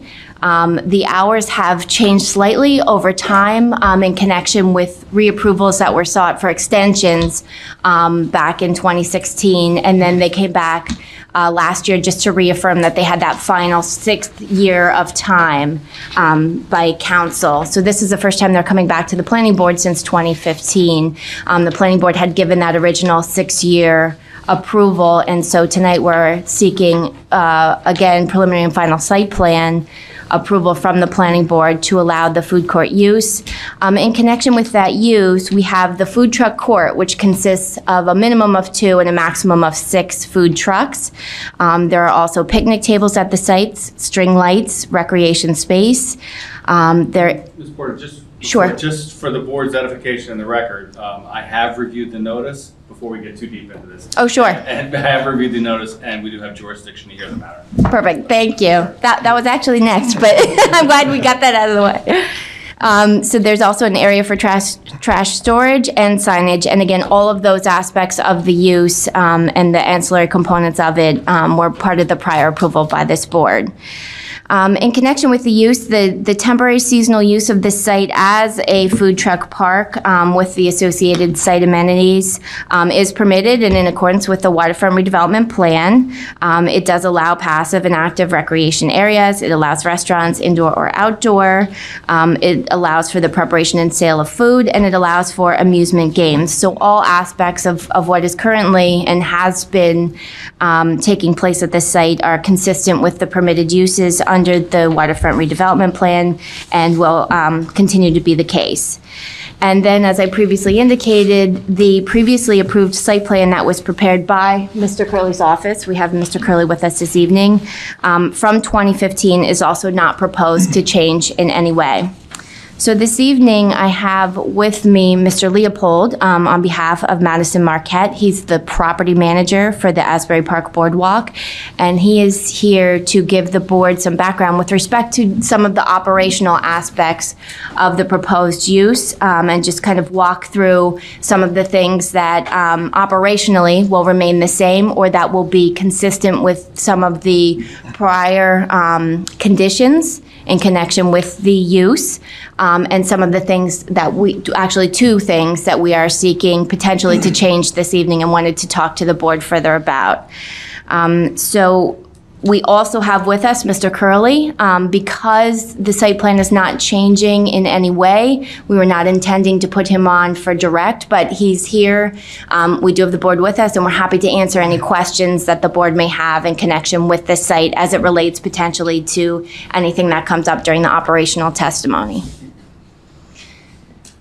So with that, unless the board has any questions, I'd like to call Mr. Leopold. Good evening, everyone, and thank you. As mentioned, before you start testifying, we gotta swear you in. Sure. Sorry. You swear affirm that the testimony you're about to provide will be the truth, the whole truth, and nothing but the truth. I do. And for the record, if you could state your name and spell your last name for the record. Austin Leopold, Leopold. Sure. Yeah, as mentioned, so the property manager for Madison Marquette at the Boardwalk. I have been in this role for 6 years now, this July. So obviously very familiar with the food truck park. I think it outlasted, I think it started 1 year before I got there, so it's been here since 2015. As I said, we're looking for an extension for approval for this year to have the park again. The number of trucks, we have a maximum of 6. This has always been the case, has never changed. And since the inception of this, one of the requirements was that we do not allow the use of generators. I believe that was probably initially maybe a noise concern for the residents of that end. That will continue. We have electrical service to each parking spot, so generators will not exist. No additional signage. What we have there, some of our enclosures that are already painted and approved, those will remain. No changes to that. Again, no change in the site plan. The only thing, there were 2 operational issues to bring up. In the past, we had been required to have an on-site representative at the actual food truck area. This has always kind of been difficult for us to staff, and to be completely honest, once the park's set up, that employer individual didn't really have much to do. They were just kind of sitting in a beach chair and making sure everything was okay. So we're looking to ask that that requirement changes to a specific schedule that our current maintenance employees can handle and check in, and we can record that if necessary. We're looking to check on it every 2 hours at least. Would probably end up being more than that just with our summer rotation and our current maintenance schedule. And the other thing we are seeking, or other change to consider, is at the current time there is not, the trucks are not allowed to park overnight. We are asking for that to be lifted. A lot of the trucks have said it would be a benefit to them if they were able to leave the trucks overnight in their spaces. And if they have to resupply or restock, in the middle of a busy beach day, it's easier for them to have a personal car to go out, grab supplies, bring it back to the truck, rather than continually trying to get the truck in and out with the heavy traffic, crowds, the parking lot, that area of the boardwalk. So just a few follow-up questions. With respect to the size of the trucks, we had seen in the referring resolution from the council that there's a 10 by 30 size limitation. Is there any issue with compliance with that? No issues there. Okay, and with respect to hours of operation, also in the referring resolution, they had indicated that the hours would be 10 a.m. to 9 p.m. daily, 7 days a week, and it's summer seasonal. Is there any issues with compliance with that? Nope. Okay, and so really the only two operational changes, other than complying with all of the prior conditions of prior approvals and all of the recommendations of City Council, will be very specific to just the two issues that you mentioned. One being in connection with having an on-site staff member. I believe that in the City Council referring resolution, ultimately their recommendation to this board had indicated that instead of allowing for there to be frequent site checks, which is something that had been proposed by the applicant, they indicated that they would allow, and please correct me if I'm paraphrasing this wrong, they would allow for frequent, or recommend rather, that this board allow for frequent site checks every 2 hours between the hours of 10 and 4 p.m., but that they would require someone on site from 4 p.m. to 9 p.m. What we, as the applicant, are seeking to do is to modify that to allow for there to be frequent site checks. We would keep a log book. There would be an individual. They could check the site however often is deemed necessary by the board. They would maintain written records, and they would supply those records to the Director of Redevelopment, Ms. Alonso, on a weekly basis. So that really, if you look back at the 2015 resolution and that specific condition, it said that an on-site representative must be present. It says to keep the site clean of debris. And so that was really the purpose behind that provision. So we believe that by keeping the logbook, by requiring it to be inspected a very specific amount of times per day based on whatever the board recommends, and then having to submit written documentation of that to the city, that would otherwise address specifically why that condition was created, which is to ensure that the site does remain free of debris. And then it would also eliminate the issue that he raised with respect to having to find staff and then keep staff available on site at all times. And then the second specific operational request that is being made, as he testified to, is with respect to overnight parking. And as he indicated, they're seeking to lift that requirement because of the operational reasons he stated, just in terms of the trucks, again, having the ability the operators having the ability to leave their trucks there, rather than to the extent that they need to purchase more food, or to the extent that they need to leave the site. Certainly we can build in or agree to build in any concerns that the board may have with regard to safety or security, and that obviously the trucks are going to be secure and remain locked while they're on site. Certainly there would be no changes that are being proposed in connection with the hours of operation. It would solely be for purposes of allowing them to remain on site until the site becomes or goes back into operation the following morning. And other than that, there are no changes. What do you intend for after-hours safety from vandalizing the trucks if they're locked up, no one's there? And that's what we would just work with each truck, just to make sure that they are locked and secured. Any vandalism, I guess that would go back to each individual truck. I can't say it's fenced in or we would have a security guard. It would be at their own risk. And there are no lights there on normally outside of the string lights, the right? string lights. Sure. Those lights would, I assume, It's be also off. kind of right on water treatment plant, so it's really kind of isolated in that little area. I mean, it seems like it'd be the opportunity to get rid of there. Is there video surveillance of the site? Existing video surveillance of the site? She asked if there's video surveillance of the site. Yeah. We do not have any. Let me just say, with a little bit of background here, this is something that just didn't come up yesterday or last week or last month. This has been proposed to Mayor and Council for many months. Mayor and council looked at the proposal submitted, and we made some changes. We did reduce the amount of hours where it used to be, if somebody had to be there every time. We said, yeah, during the daytime, fine. Nobody has to be there, except every 2 hours, somebody has to check on it, and then somebody has to be there from 4 to 9. We also said, no, every truck has to be removed at the end of the night, because we don't want trucks parking there, coming there on a Sunday and parking there to the next Saturday. And that's what's happened in the past. So again, this was not done in a vacuum. This was done with your lawyers, with you, and you all knew that. If you disagreed then with mayor and council, you should have said it then, and believe me, it would have never been forwarded to the planning board. So I do not understand why this, like, I'm gonna call it a bait and switch, like, you agreed. No, we absolutely. You agreed, it was sent to you, nobody came to the council meeting, it was done in public. Nobody came and objected, said, hey, will you reconsider this? So we thought we had a deal, and now we're trying to change the deal at a different level, which I don't know if it's legal.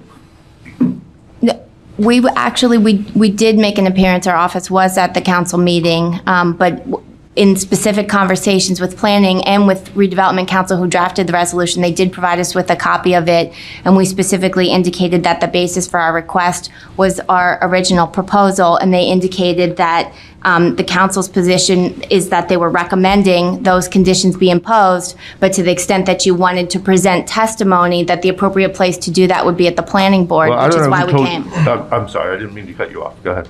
Oh, no, so that's why we brought our Well, I don't know who told you that, representative but that's present. totally wrong. And again, council meetings are open to the public. Like, you had every opportunity then to say, hey, we disagree.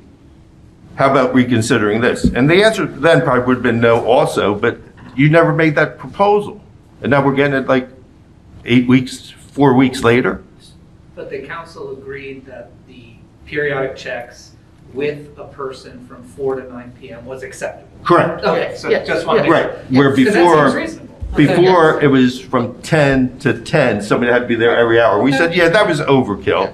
So they will reduce it from 10 to 4, check it every 2 hours, keep a log, give it to Michelle every Monday, and then from 4 to 9, somebody has to be there because that's going to be your busiest hours. And you did not agree to overnight parking.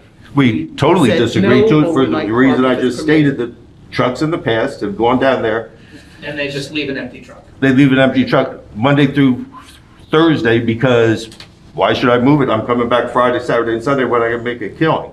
So then the seniors, the visitors, everybody else sees 6 trucks there and they go in there and there's only 2 open. Is there any way that you could say, if you park there, you have to be open? Like, you could, Or like, that you you, can't park on there. a.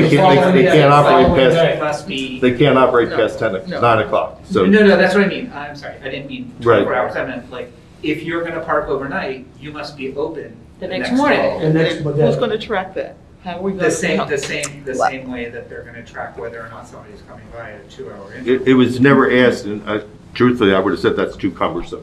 I mean, to track and everything. Again, I'm just I'm not mad or anything, but just a little bit upset. No, I hear you. Your I hear you. objections We were didn't get- actually your told, objections right, didn't that get it to would. mayor and council when they should have gotten to mayor and council. I think could there be a requirement that the trucks have to leave Sunday?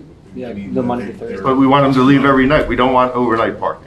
Well, if we contemplate letting them, I mean, I understand what they're saying, and if we contemplate letting them stay overnight, Saturday night or Friday night and Saturday night, but they have to leave Sunday.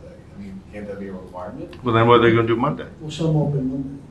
Or whatever the time. I think Rick is saying that there's only overnight parking allowed on weekends. Thank you. Yes.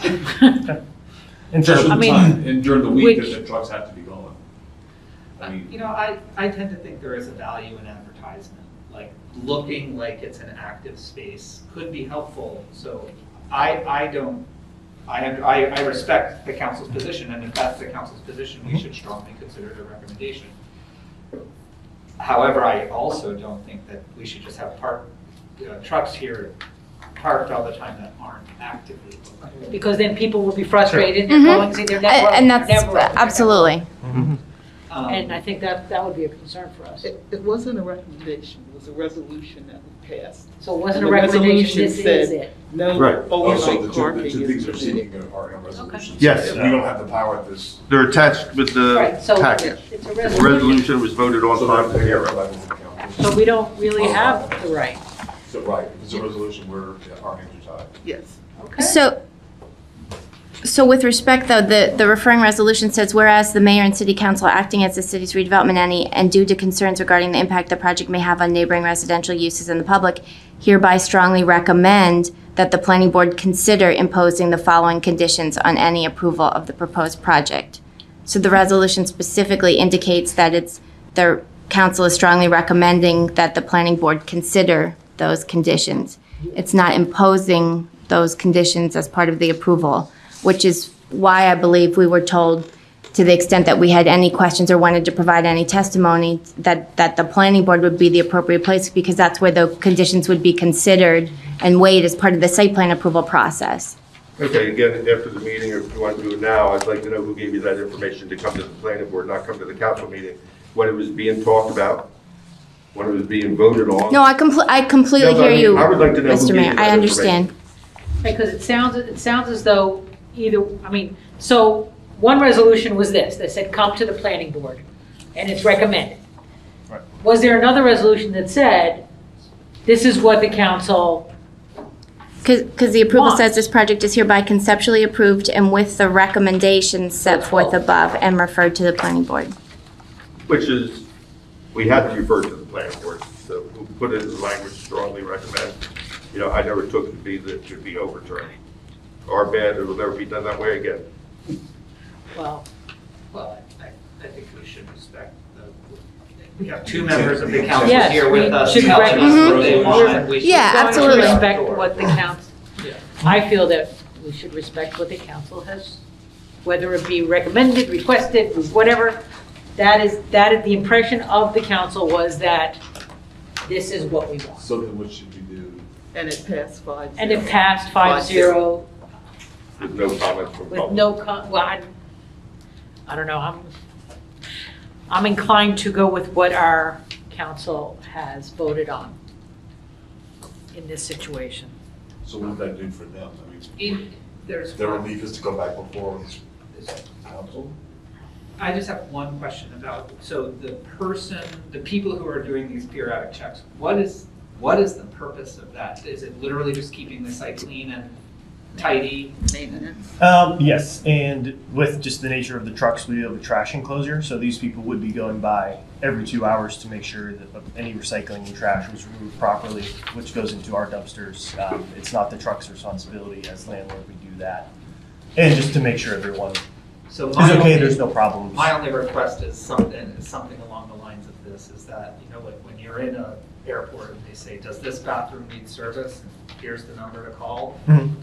Could you make sure that every food truck owner knows, like, if there's an issue, this is the process to get it taken care of, or there Or may wait be- for that 2 hours to come. Yeah, no, to go absolutely. by. Well, And, but, you know, there's, you know, Yeah.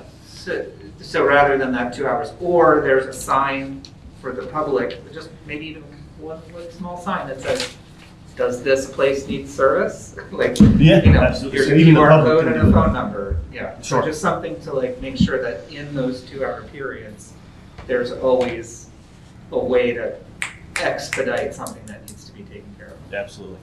So the city personnel, our beach staff doesn't maintain that, No, the refuge there? it's always an employee that, yeah, it's always been through Madison Marquette as operating the food truck park. And these 6, just so your information, the 6 trucks that we have signed up, it's not a rotating schedule. All these trucks have their space. That's where they're operating. We know them well. Food for Thought, Merrim's going to be there, Johnny Pork Roll, Betty's Icebox, who's a current tenant. So we have great relationships with all of the trucks that will be coming And back. do you require them to be open a certain number of days a week?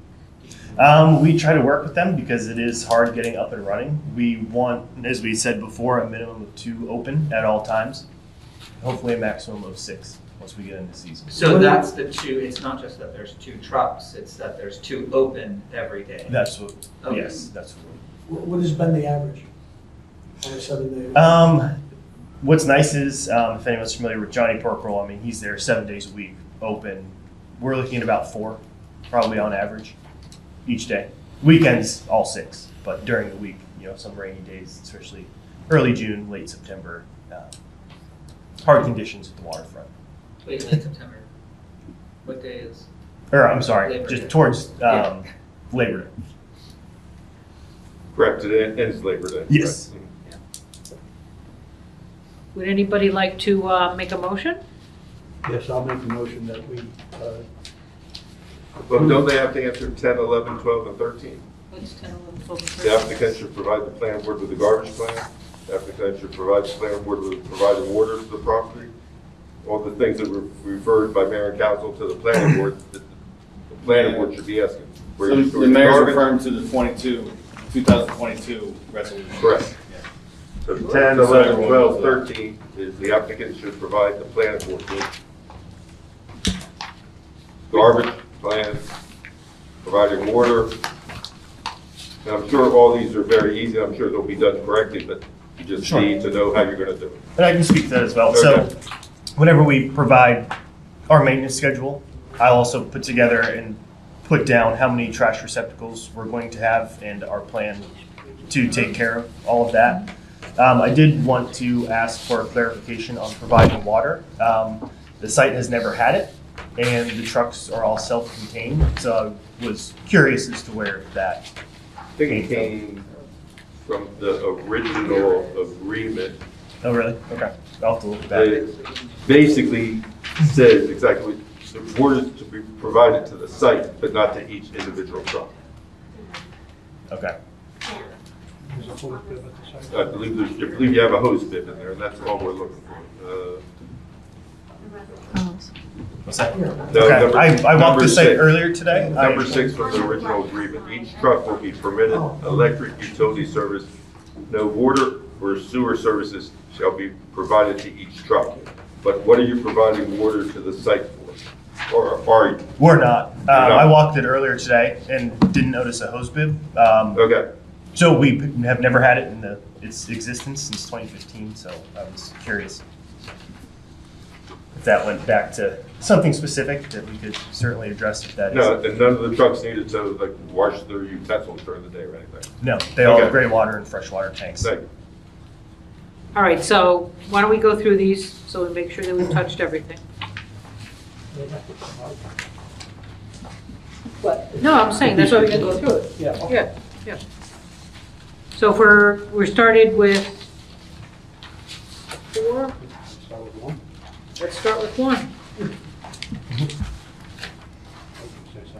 2 years. All right, so the thing that's still, give me here, you're still asking for the 6-year extension or renewal. 2 years. Yes, no? Yes, so our understanding was that we could ask the planning board for an additional 6-year extension, but that council would have the ability after 2 years to grant extensions of that approval. We just wouldn't have to come back to the planning You didn't have board. to come back to the planning board every 2 years. Yes, is that your understanding? Okay, Yes. good. Yes. Yes, that was our understanding. Yes. Okay, so that's, okay. So why don't we go from 1 to, let's go through it, 1 through 15.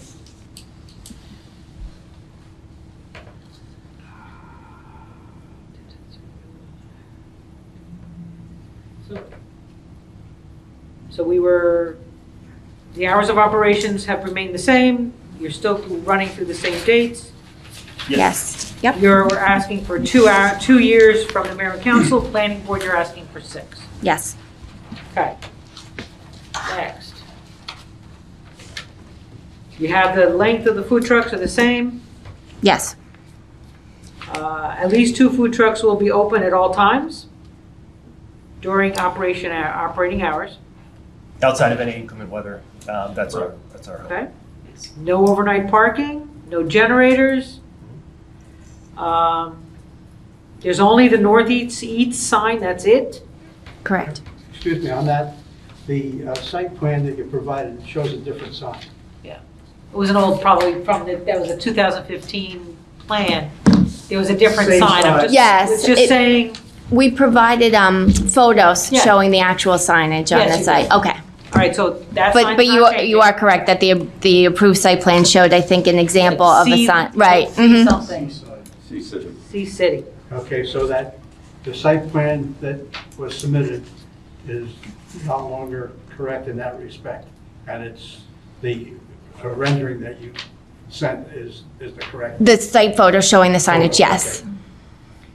Okay, so let's go to 9. You're going to comply with all the city ordinances about alcohol? Yes. All right, planning board with the garbage plan, is that the 2 hours, every 2 hours? Yes, and we will, Plus, yes. every from 4 to 10, you have someone on site. Applicant should provide planning board with water. You're saying you're not doing any water? Correct. Any comments and recommendations from the fire, police, beach? You're going to address anything that comes up, which seems reasonable. Correct. We have not received any comments to date, but the applicant can agree certainly to the extent that any comments do come up, they will be addressed. Have you asked for any comments from the police department, fire department? We've, in its history, haven't had any issues. Well, but you're coming before the planning board with an application.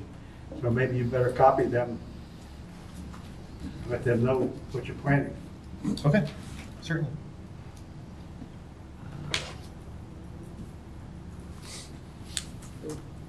All right, now 13, that the food truck complies with the redevelopment plan for this area? So I'm happy to have Mr. We agree. Okay. I was going to say I can have Mr. Curley testify. Council agreed, or else we would have passed it on. Okay, the applicant shall comply with the terms and conditions of the severance lease between City and Madison Asbury? Yes? Yes. I'm guessing that we've done that. 15, in order to keep it clean, Maintenance hours. maintenance hours. Okay. So you're in agreement with all that? Yes. At least every 2 hours throughout there and from, okay, well, this is what the mayor and council had stated. I think we're kind of clear as to which way we're going on this one, but the only thing that we have to see if we agree is if we want the planning board to approve this for 6 years. Are we okay with that? Which the council had no problem. Right. Are we okay with that? I would prefer to see it every 2 years, even if it's only a letter request, redoing the application. Who knows what's going to happen in the next 2 years? I would recommend that we only approve it for 2 years, renewable again. Well, remember that the council has to see it. They have to see it anyway. They have to see it every 2 years, no matter what. Okay, so we approve for 6 years, the council comes back and every 2 says- years. And if the council feels that they need us to see it, they'll tell us and that'll be that. All right? All right. Are we okay to make a motion? All right. Let's make a motion to approve the movement the approval of this for 6 years. When you come back to council, it'll be every 2 years, as agreed to. And that the planning board stands by the council's decision on regarding the length of stay of these trucks and the hours where someone will have to monitor. Maybe we ought to just incorporate the council's recommendation. Yeah, we could put that. We could put the council's recommendations into this with the addition of the 6-year extension. Yeah, I would refer the resolution to specifically state mayor and council. Yeah, that'd be fine. Anyway. All right, I'll make that motion. And I'll second it. I have a motion by Norman Chizak and a second by Jeff Henry. Mayor John Moore? Yes. Councilwoman Yvonne Clayton? Yes. James Bonato? Yes. Jim Henry? Yes. Jennifer Sauter? Yes. Eric Galzo? Yes. Daniel Strandameo? Yes. Rick Lambert? Yes. And Barbara Krizak. Yes. Thank you, everyone. Okay. Thank you. Very much for waiting. Appreciate it.